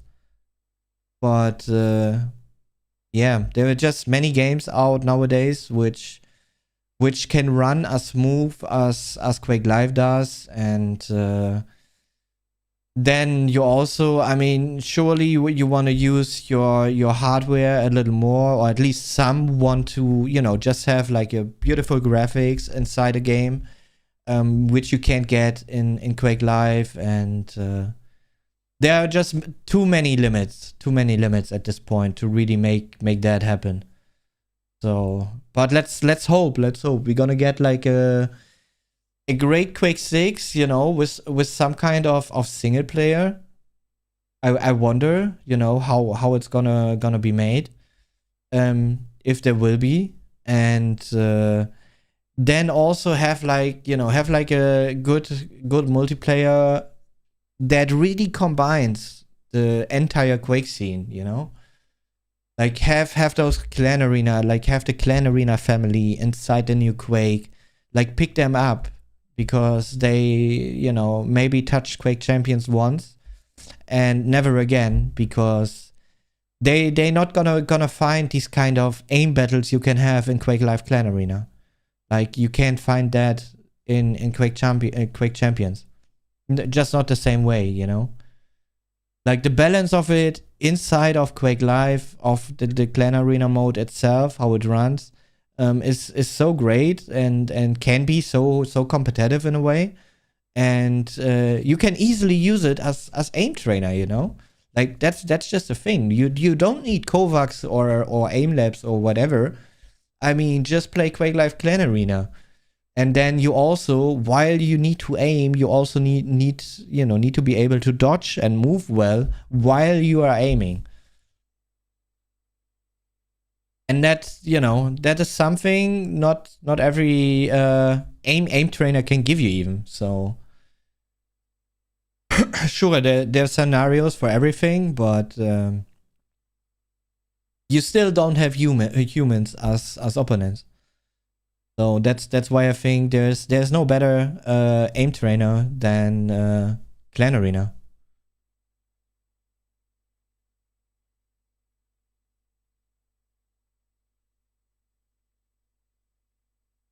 Why every QC pro started playing Quake Live? We have nothing really to do right now because there's no Quake Pro League. We don't need to prepare in Quake Champions right now. And we have some time to fill on our streams, and there's supposed to be, you know, something happening with Project Velocity. I'm not sure if you heard about them yet, but they wanna host some, you know, some competition inside Quake Live. So that's why we picked up a little more Quake Live right now. But it's also a good moment for us, you know, to fill some time here on our streams. You know, Rafa on his stream, I'm on my stream. You know, getting back a little more to the roots.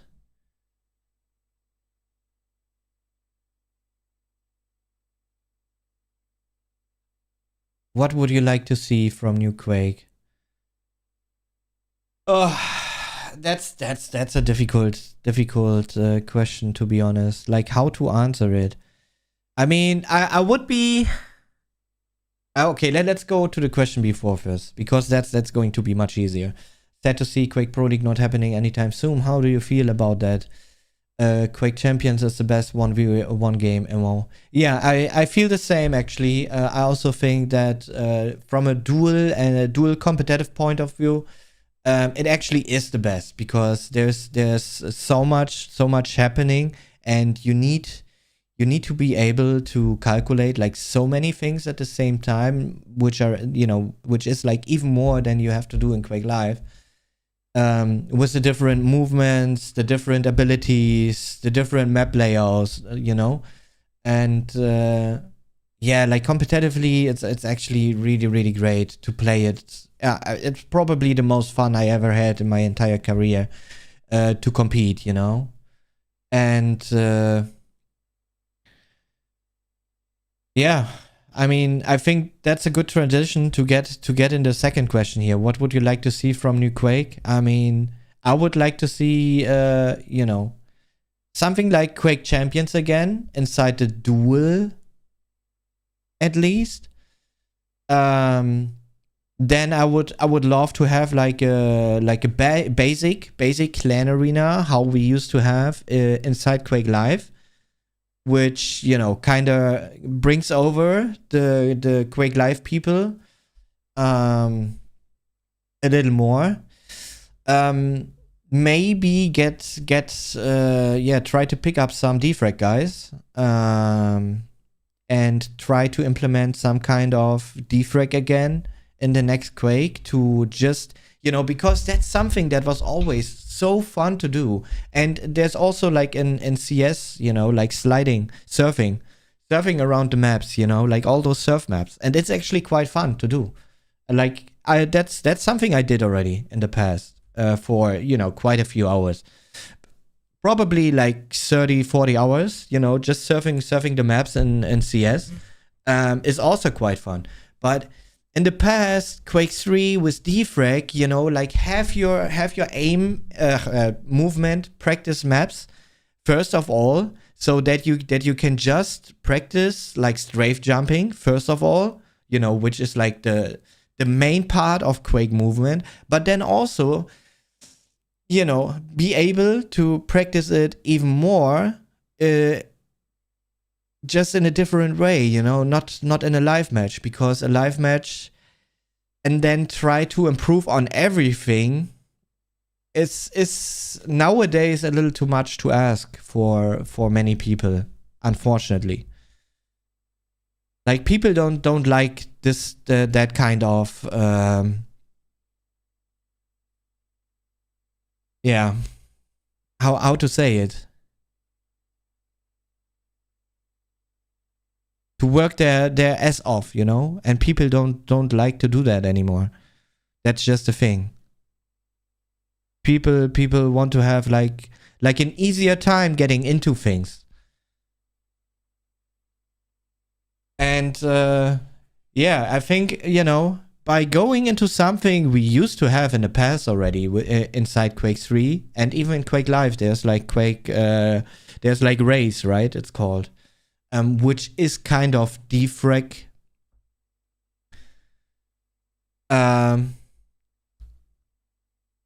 Yeah, I think it would just be great to split these kind of things a little more, and, you know, give a few more doors to the players, so they can first off, you know, chill, some movement practice, where it's not about shooting, where it's just about moving. And when they learn to strafe, they also learn a little better how to move their mouse to their strafes, which makes it in the end easier to move and aim, you know?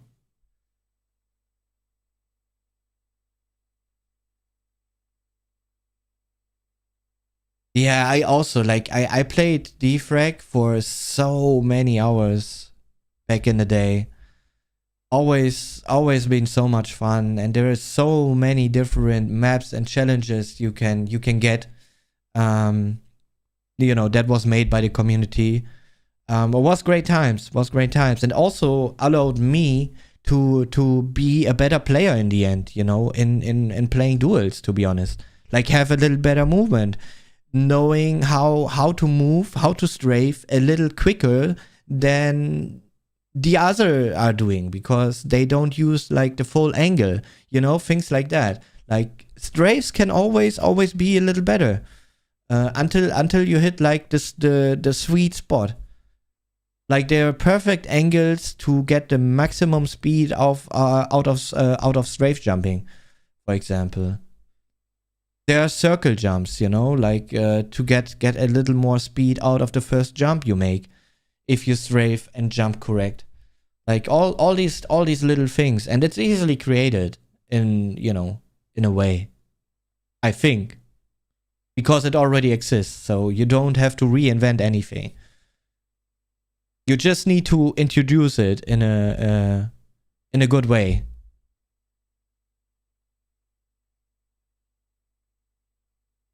Yeah, at first, circle jumps are fucking difficult. Like, no joke. You know, like, I mean, we can just go. Let's go on map backgrounds. Cool. So, for example, that's how I learned about movement. I think many others here on my stream. You know, like the first thing you saw happening like in frag movies back then was like how people were doing bridge to rail jump like this. I mean, now on my stream it looks like super easy, right? But if you don't really know the game, it's actually kind of difficult to do. Like you won't understand how it works the first 20 times you will try this jump, because it's about this first line you do and then this circle you do, and that's where you pick up the speed, like especially on the circle, and there you can just gain some extra speed. But this kind of circle jump you can always use, right? Like you pick up a big item, an important item, and you go with a circle jump, and you have a little more speed, because of that being a little faster from A to B, and maybe because of that you will have a much better position than if you are slower than that. Impressive. Jo, Kari, vielen Dank für den Resub. Welcome back. Hoffe alles gut bei dir. So yeah, that's actually how I got introduced into movement overall, you know, like when the first movies came out and seeing people jump over the bridge directly to the railgun. Like I used to do a rocket jump over there because I didn't know about the circle jump, you know. And then, you know, when I got started with a ball mouse, even, you know, no laser mouse back then, like, and I was trying and failing, you know, so sometimes falling down, sometimes being too short and just slipping here because of not pressing the right buttons the right moment. But you just need to strafe and move forward and take this full circle with you, and then you get enough speed to make these kind of jumps. So yeah, and there are just many maps back in Quake 3 with defrag, with the mode defrag, and here in Quake Live with the mode race, it's called. They are community made maps where you can just practice these kind of things, and to have that in a new Quake would actually be great to have, because that would also give, you know, the movement system of Quake, you know, it would give it a little competitive touch, even, you know, if someone just wants to do movement, because there is actually a little, you know, it's niche, of course, but there is a competitive movement scene. And yeah, I mean, that's what else you want, you know? People just hop and can just do it for practice reasons, just to, you know, learn a little better moving around the maps, or they even find it much more interesting and can compete against each other while doing so. Like that would just be great, you know. Have this kind of things inside the next Quake would be great. I mean, all these populated modes.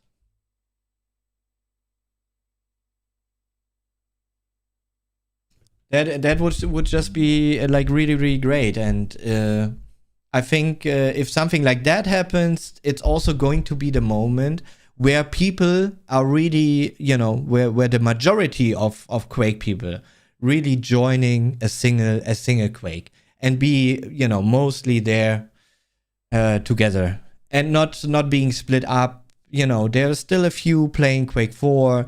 There's still a few, and there are quite a lot playing Quake Live still because of, you know, because of these reasons we are just talking about. There's, you know, there is something like that is missing in Quake Champions. We don't have like a good clan arena mode, which is like, you know, the aim training of the past pretty much. And yeah, then we also have don't have like the defrag scene, which still sits on their own.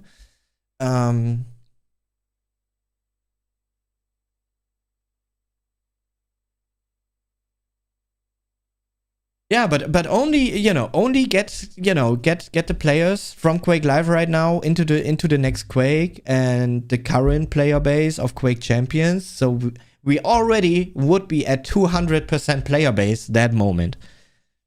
And I don't know how many people are actually playing like defrag from time to time, to be honest. But I'm sure there's still, you know, 1 or 200, I could imagine. But it would actually bring us forward already. Little steps. And then, you know, if other people see and hear about it, you know, yo, there's a game. Bro, why are you playing Kovacs? Play Quake. You know?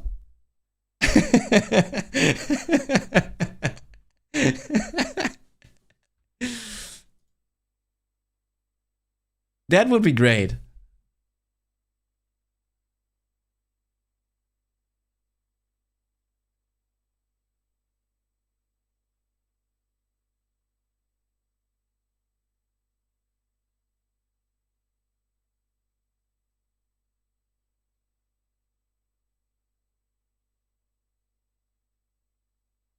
Yeah, there need to be like few things. Especially, I mean, a single player, you know, like it depends a little how the single player is going to be made up.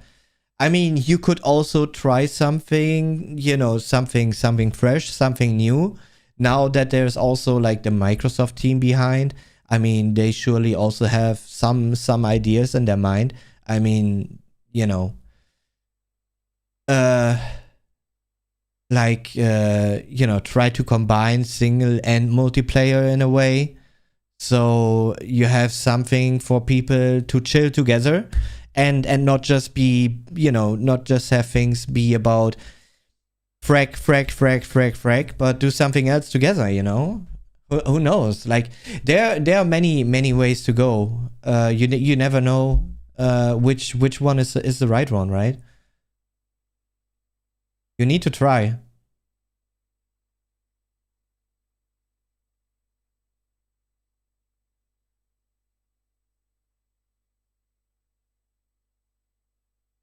Yeah, I'm sure they gonna be aware of. But I mean, I hope it runs well on older PCs. It depends a little how old, you know. Like I think if we're talking about PCs which still use, let's say like a 2060 and how it's called, 900K Intel processor, for example, that kind of level, the game doesn't need to run well anymore, because, you know, when the next Quake probably going to be out. Not, I don't expect it this year. That would be like a huge surprise. Next year I find also a little too close, to be honest, to really be sure. But the year after, I can imagine to really have a ready game.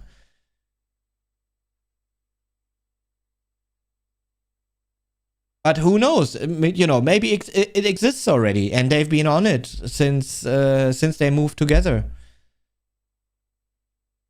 Like that would actually be insane.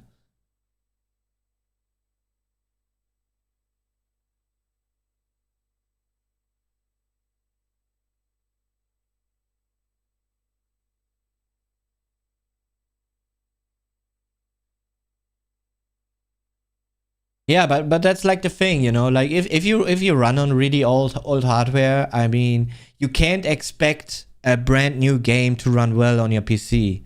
I mean, you gotta go for an upgrade from time to time. That's just how it is. If you really want to have the best possible performance, I mean, that's just how it is. I mean, for me, you know, it's my working tool in a way, you know. Of course, I'm going to invest in it, but it also pays me, you know. So for me, it's like totally out of question. But don't ask for too much, because yeah, there's just, you know, old hardware around still.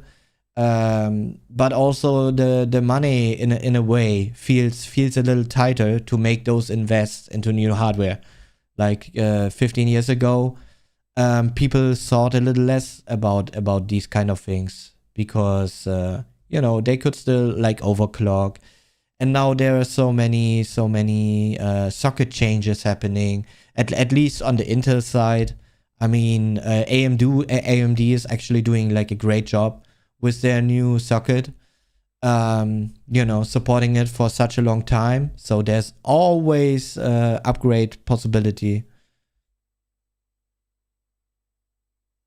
No, I don't. I don't. Because, you know, I know how it feels to play defrag my own. Yeah, and the pricings of some high-end stuff is also, it's like insane. But, you know, don't have the oldest kind of gear, you know. Like I would say that like a 2060 RTX card, yeah, plus, you know, like I said, on a level from 9900K Intel processor, you can't expect a game that's coming out, you know, not now, but maybe next year, to run well on that specific PC. Like, you can't expect that at all, because now we are also moving into that direction. Games will be how to say, will be adjusted. No, will be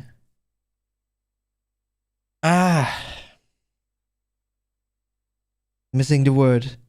I mean, you know, games will make more and more use of DDR5, then, you know, the different cores of Intel. Yeah, more optimized. Oh man, such an easy word. I'm dumb. Sorry, guys. Then also, yeah, all these kind of implementations. I mean, and there's for now there's more and more to come. PCI Express is going also going to be like another thing that, you know, games make full use of the max bandwidth from PCI Express 5. So, and if you then show up with like a PCI Express 3, you know, DDR4, yeah, DDR4 still runs well overall, but you know, like 6-7 generations behind CPU. I mean, what can you expect from a new game you install on your PC? Not a lot.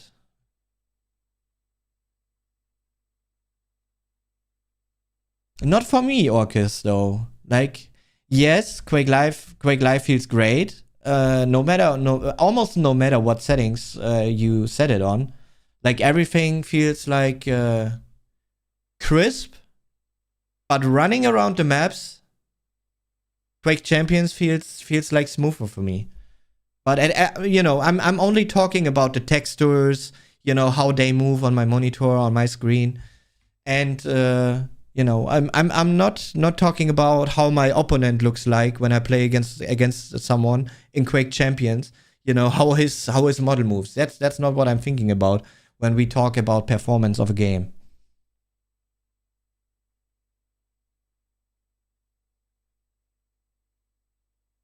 Yeah, I always depends on what you're going for, right? I mean, if I would go now for AM5, you know, if I would build a PC now, I would probably go for 7800X3D, and I think I would go for DDR5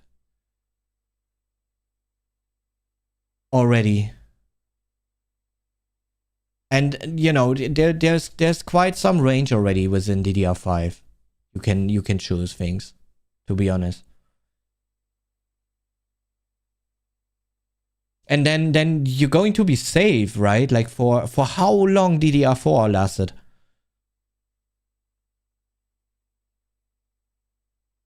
It's you know, it's gonna be a few years until the next gen of RAM. Yeah, but if you have good DDR4, I mean, you're still kind of close in performance with how DDR5 runs now. But if you go at the very high end, I mean, DDR5 can outspeed DDR4. Man, I still have like Edo and SD-RAM, like very old sticks, in the basement. Like I have a little collection of it. I have SD-RAM, I have Edo RAM, I have the first DDR, DDR2, DDR3.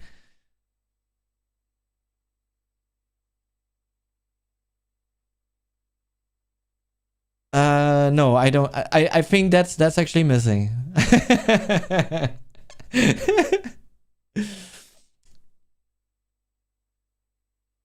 Yeah, a Ryzen 7 700X. I mean, that's, you know, it's already a good one. You can't get much better than that, right? I mean, yo, KG, hey man, by the way. Welcome back.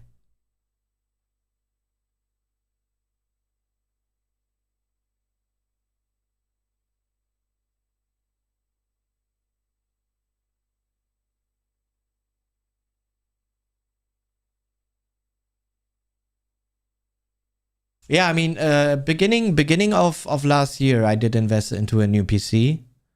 Unfortunately, I should have waited, but you know, Quake Champions has caused like so much troubles for us. So I wanted to try to really like go full ham on my hardware. So I bought like the 3900K because the original plan was to stream and play from single PC.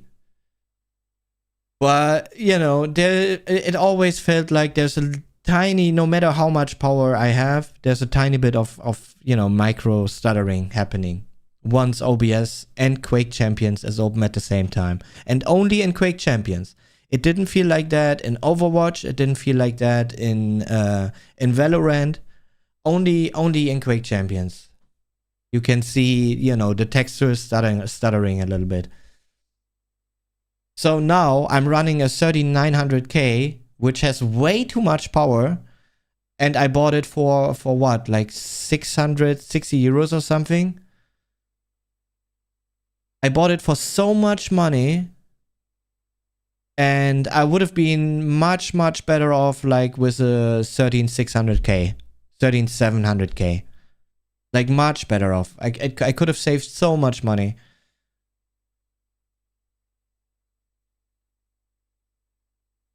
Yeah, I think 680 or 80 euros even.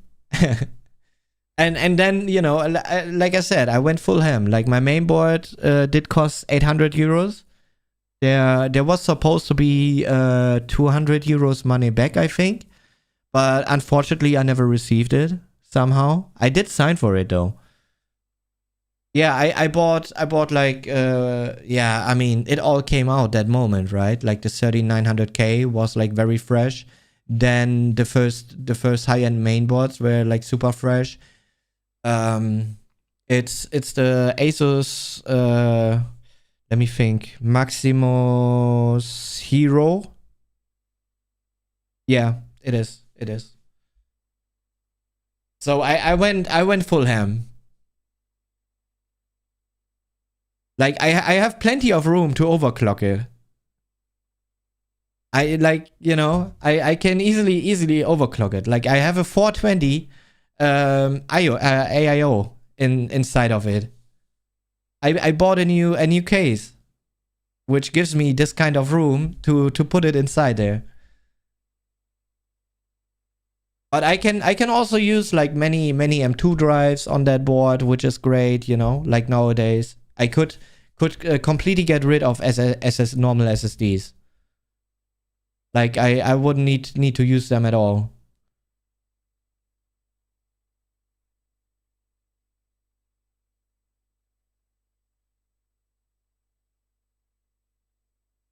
That's like my streaming PC. 850K. That's how I'm encoding my stream. It's like my old gaming system.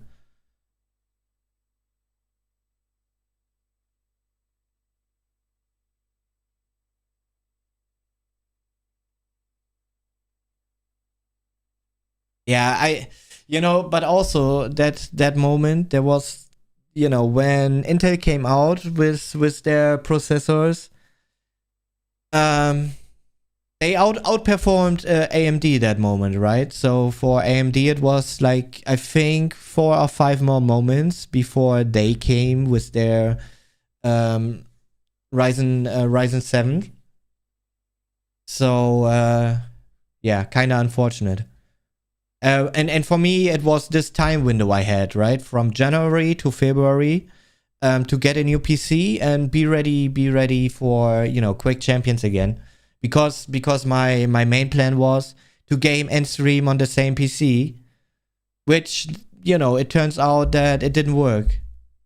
And if I look now at the AMD CPUs, how they performing, and then the pricing, man, I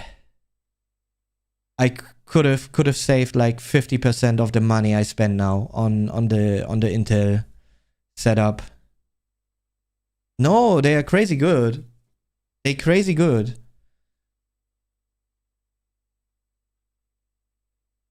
Like you can easily run the CPUs, to be honest. Like the CPUs run so well.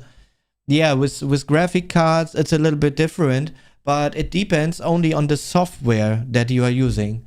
Like you need to deactivate like all the bonus features the GPU software brings. That's like the thing.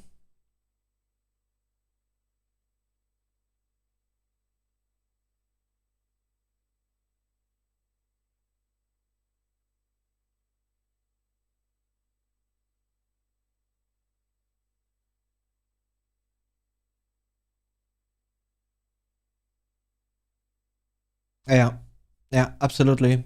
But the pricing of the GPUs is still like good and competitive, to be honest. Like their price policy is fucking great. I mean, yeah, sure. If you are king in something, and have just the absolute best performant GPU in on your side, I mean, then you can also price it like that with the how it is with the 4090, right?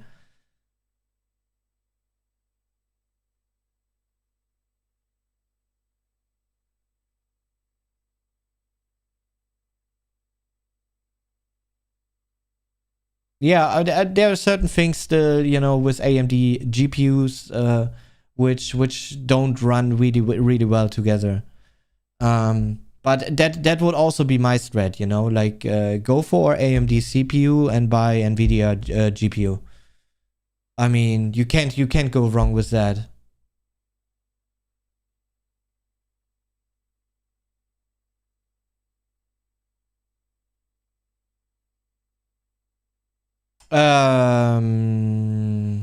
KG, do you still have like a CPU? Like I think you used to have like a 5900X also, right? No, AMD runs together with NVIDIA. Like you can easily use it. Do you still have one left over? Because I was thinking to buy like 5800 X3D for my girlfriend, since she's running on my old gaming system, which is like a 8700K CPU. And you can feel, by now you can feel its limits slowly.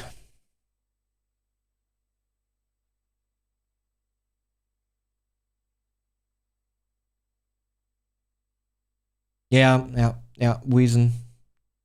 I heard about that one, and then also like all these features, like anti-lag, can cause issues in certain games.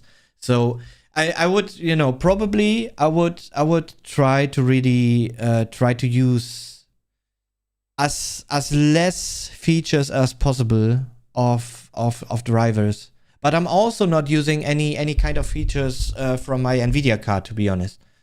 Like I just have it like completely for my games. I don't have like I only have the driver installed from NVIDIA and not the extra software where you can adjust like shadow play, NVIDIA broadcast, all these kind of things. I don't have these kind of things. Like, they are not necessary. You can always get programs who do that for you. And I'd be stupid to be honest, to use NVIDIA broadcast, because I have like a 1K euro sound setup here in front of me, with my microphone, mixer, cables and shit, and have a beautiful background. Like, I worked hard for this background. Moin, wie ist deine Meinung zum Thema Analog Rapid Trigger? Ja, habe ich ins Auge gefasst. Ich werde mir vermutlich die 80% Tastatur von denen holen. Und testen. Das ist soweit mein Plan aktuell. Denn die scheinen tatsächlich die besten zu sein. Mit Abstand. Ich hatte gehofft, dass da ein bisschen bessere Competition entsteht, jetzt wo Corsair angefangen hat, das ein bisschen auch aufzunehmen mit den magnetischen Switches, aber die schneiden da auch nicht so gut ab. No. Yeah, it's fine. It's fine, Kiji. Was just a good moment to ask.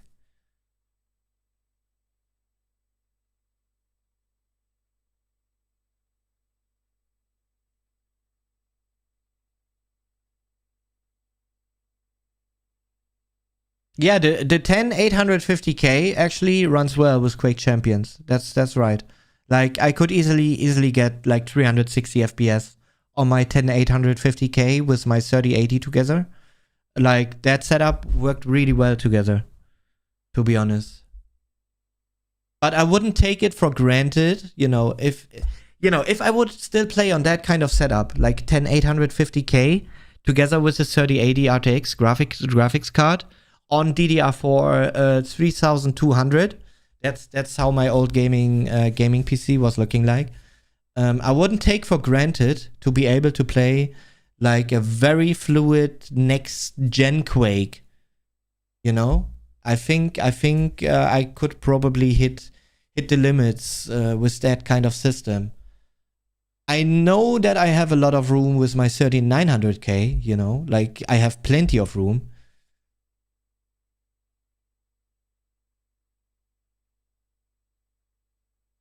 Yeah, sure. Keep me up to date. Would be great. Would be like perfect timing, because I'm a bit on looking out. What makes the most sense to upgrade her PC with, So the newer, the better. Yeah, I mean, maybe that, because, for me, my PC is like my working tool, and it, just like I said a little earlier, it earns me money, so I have I'm getting something back out of the invest I do there, right?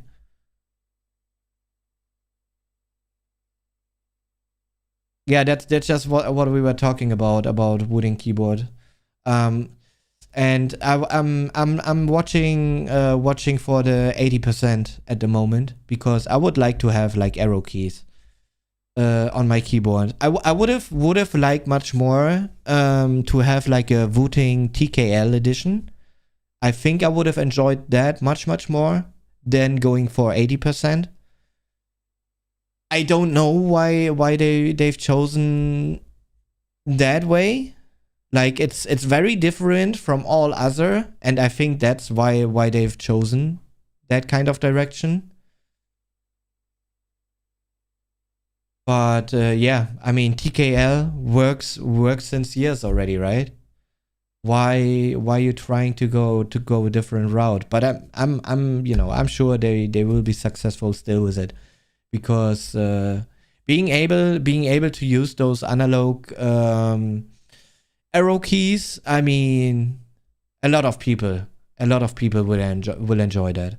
And I'm also, I don't like to play on my PC. I don't like to play games with a controller.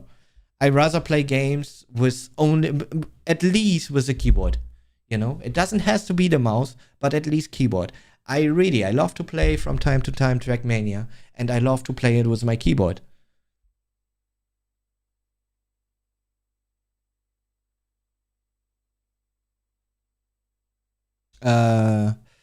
This is my work, Dan Pro. To talk with you. You don't like it? To compete?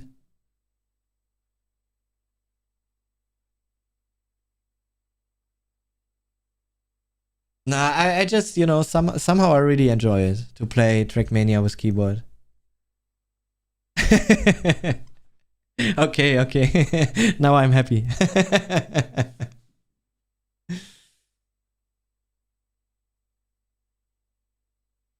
Ja, aber du musst dann immer, du musst halt immer über Umwege. Das ist halt so ein bisschen, weiß ich nicht. Das hält mich so ein bisschen davon ab. Auch hält mich ein bisschen ab die Verfügbarkeit natürlich. Weil etwas zu haben, was wirklich verfügbar ist halt immer besser, ne? Wenn mal was kaputt gehen sollte. No, Trackmania 2020. I mean, Trackmania 2020 is quite chill overall. I don't like their subscription plan at all. But I mean, in the end, it is what it is. But I always love to play some Trackmania. And yeah, I mean, it's quite a fun game also to play with friends,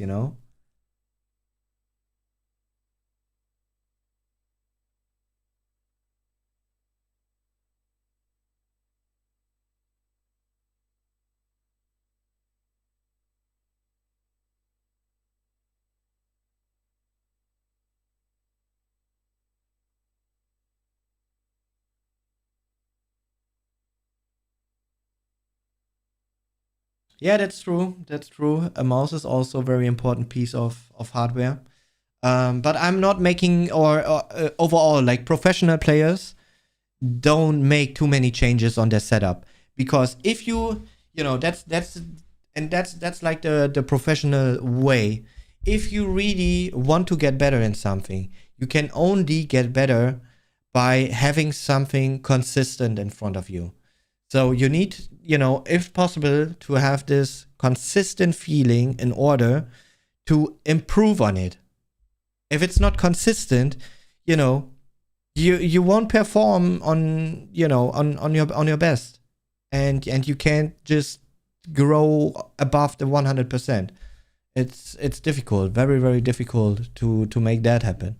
It's not impossible, but that you getting there will be many up and downs, like much more than if you would have something that just feels consistent to you. You are comfortable with, you are used to, and if you stick to that, you will grow with that like much more than whatever best hardware you can get. You might not gonna feel as comfortable as with the gear you already been using. I mean, of course, with time you will have to make a change, especially if new generation of sensors, for example. I mean, yeah, can explain like a change of a mouse. Now with wooting, magnetic Hall effect, rapid trigger switches, this kind of thing. Yeah, can also explain like a keyboard switch. And it's not like that a keyboard will make you play like much worse or much better, but it's in the end can be like a little addition to perform a tiny bit better, and that's exactly where you want to be. Yeah, it's also another thing. But I don't think that games actually make like full use of the mouse polling rates. So I still find it kinda useless, you know, to go for like 4K or 8K polling rate, to be honest. Because you can feel that, you know, if I have a mouse, if I play a game and have a mouse in my hand which does 1000, which does 2000 and 4000, and I did over the past weeks, I did test exactly that, because I was thinking about changing my mouse because my mouse is not being produced anymore. So I will sooner or later, like very, very soon, will have to switch my mouse. And I, you know, kind of on the lookout what I'm going for. And so I've been testing like the Superlight 2. I've been testing the Cobra Pro because of its size. I know many of you won't like its weight. And it also has so many features you don't really need as a professional. Like, but it's still, from the size, it's very similar to my old one. So that's why I've chosen it. But it does support like 4K and 8K polling rate. And I did test it, you know, like running in games in Quake Champions and Quake Live. And you actually can't feel a difference at all between 1000, 2000, 4 and 8000. Like it's not there. So I think that only happens not because the tech is not taking, you know, not being fully picked up or something. I think that's actually there. But I think the games can't make full use of these high polling rates.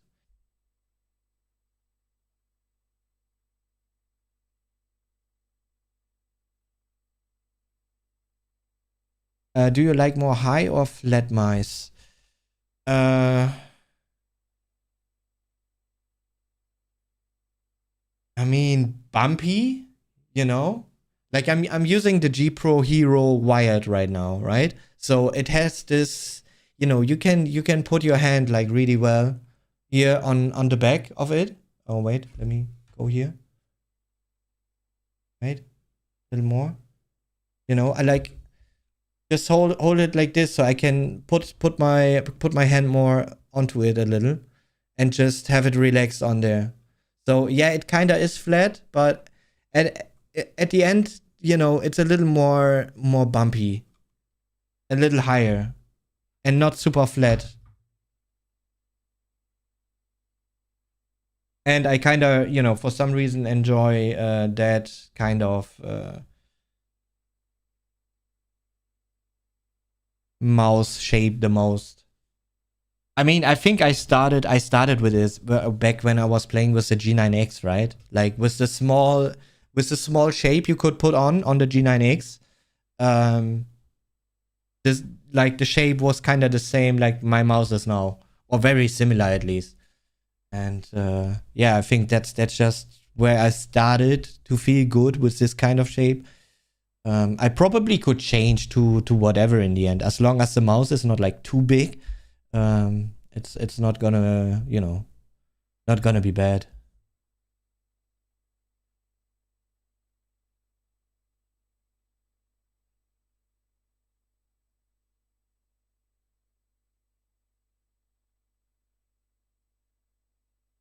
Yeah, I'm big cousin, but with, you know, very, very soft, with very strong, soft, small hands.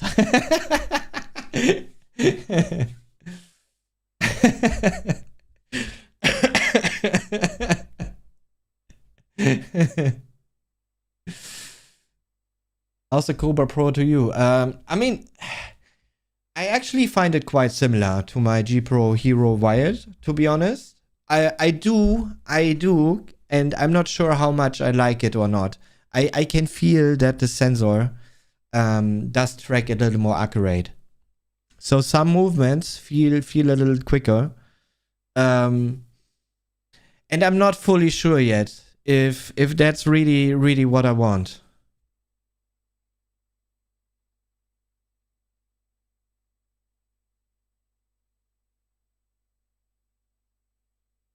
You're talking about the normal dev adder V3 or the wireless, like V3 Pro, I think it's called then, right? Yo, Somo, you, thank you very much. Thanks for the sub and welcome to the Kills fam. You awesome. Yeah, I think Venture is using it actually. But I hold it in my hand, and I find it a little bit too big. I felt a little more comfortable with the Razer Viper V2 Pro.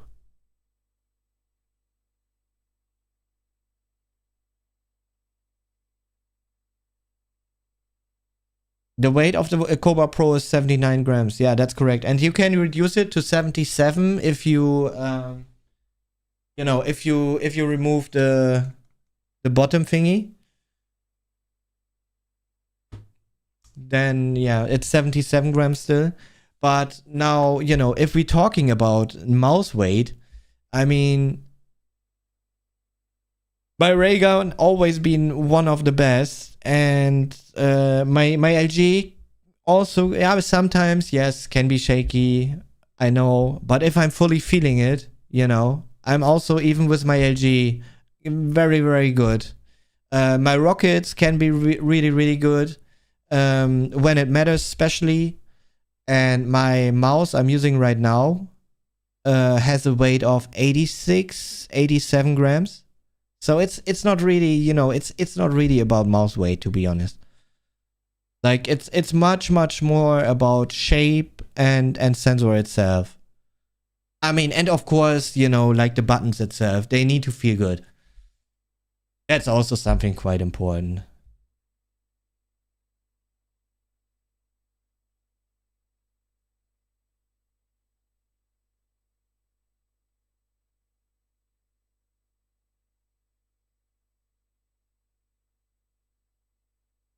Yeah.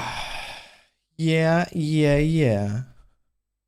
Yeah, that would actually be quite interesting to test, to be honest. Like the signature edition. I wonder how much different it feels. But I'm not a huge fan of the honeycomb design, like having holes in the mouse. Yeah, I'm not a fan of that.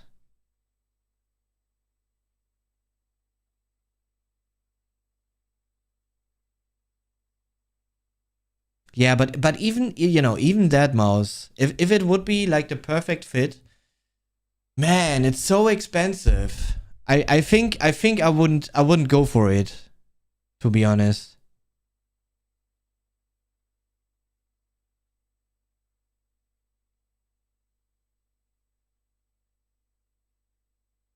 Like that, I mean, can you make people jealous with it? Yes, you can, absolutely. Like, who doesn't want to have, a gaming mouse for 300 euros, which is being like a signature edition, and not too many out there? Yeah, I mean, that's kind of cool. 300 euros, I think, around there it costs. Sure. But, a little earlier, we talked about, I'm thinking keyboard, maybe Wu-Ting to try out next. But, they are not always available if something breaks. And now imagine you have a 300 euro mouse. You travel to an event, and the mouse breaks.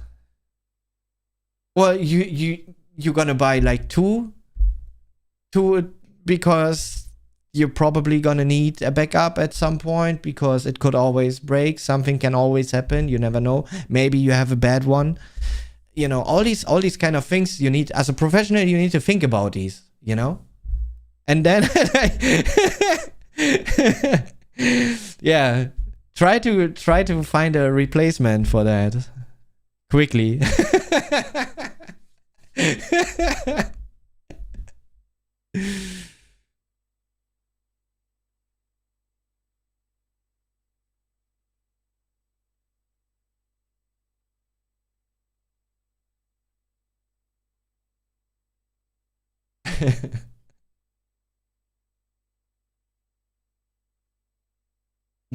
Oh, really?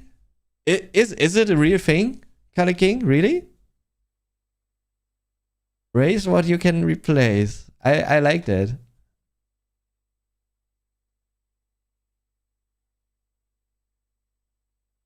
I like that a lot, actually, really. And you know, I can totally see myself inside of that sentence.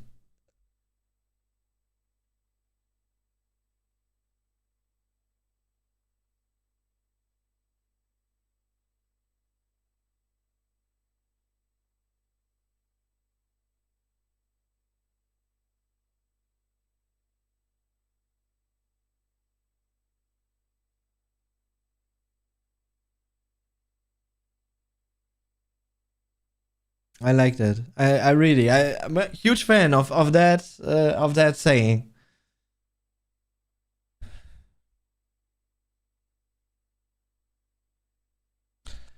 Okay, chat. I think we have been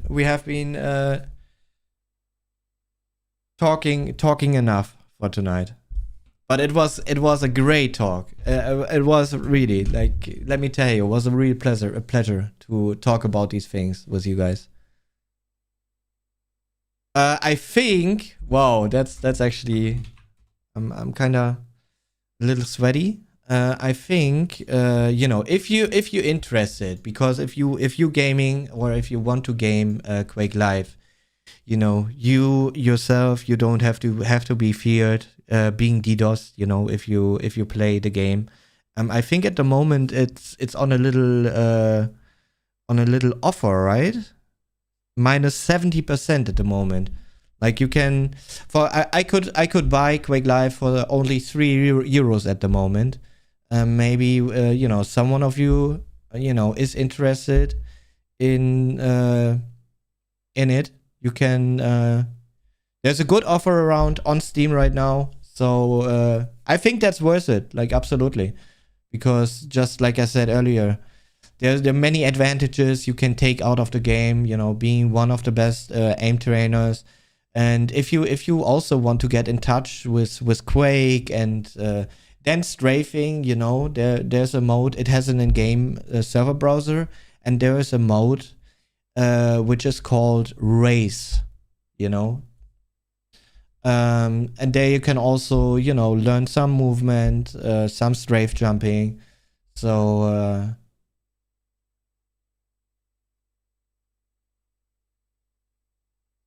that's quite a good offer.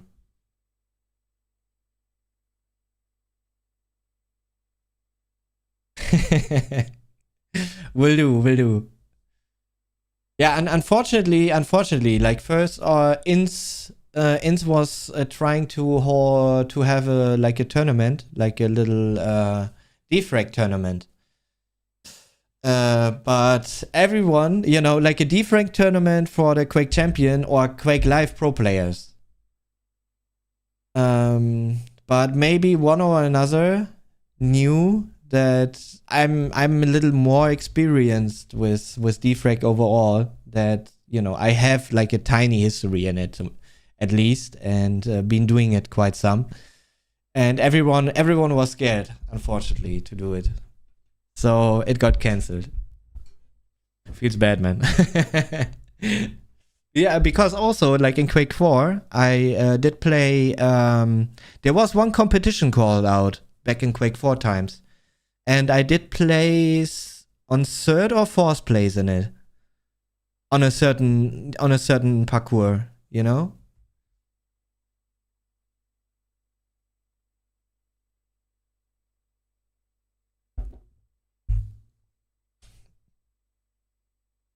So yeah, I do like these, a little different challenges, but still, work on yourself, work on your movement.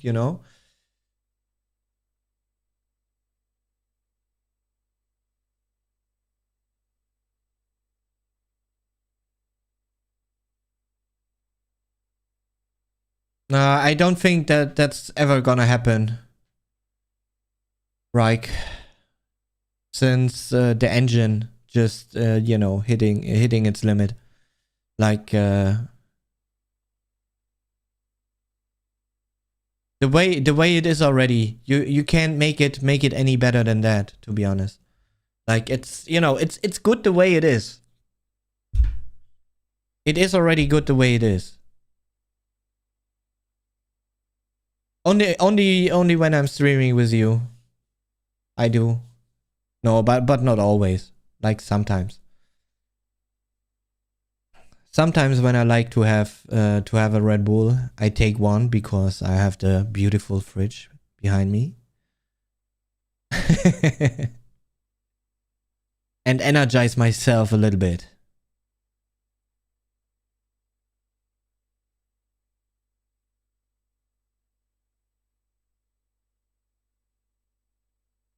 Psst, psst. Who will you team up in 2-on-2? Yeah, I'm not sure if I'm gonna play like the 2v2 cup tomorrow, but the KeenCon 2v2 I will play together with Arvek. Oh, actually, my favorite. I mean, the normal, to be honest. I loved one of the winter editions though. It was something with cherry. That one I really liked a lot, but I can't remember how exactly it was called. How the taste was called. But I remember it was some kind of winter edition, which is not available anymore.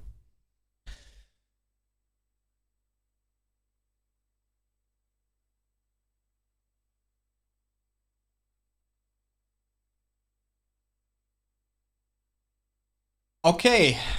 Okay, chat. So, that's it from my side. It's been, you know, just like I said, a great talk. And I enjoyed so much, guys. Talk about all these things. Was great.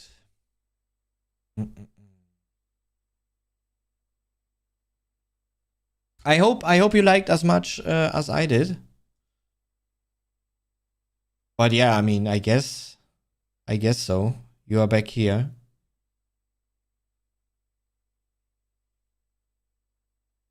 And yeah, let's hope that one day we will be able again to play some uninterrupted Quake Live again. Sorry that we couldn't keep playing any longer, but I still think you know, we made the time being useful, talking a bit about, you know, certain things like mouse, keyboard, hardware overall, a bit, you know, mindset, even like a bit of mindset talks and everything. Yeah, KG, I'm used to that, you being late. It's alright. It's fine.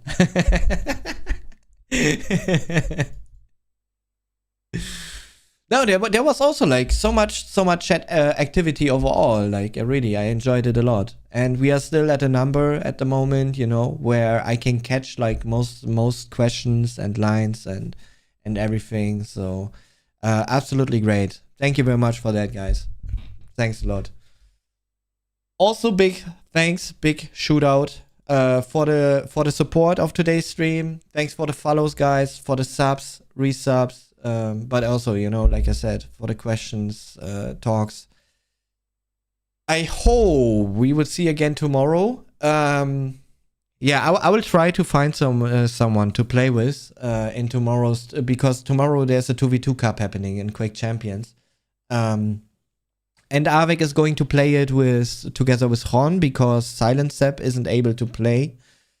Which is fine for me. Like we are cool all together with each other, and they can do so. And I will check if I can find someone. Then I would stream like the 2v2 action from my point of view.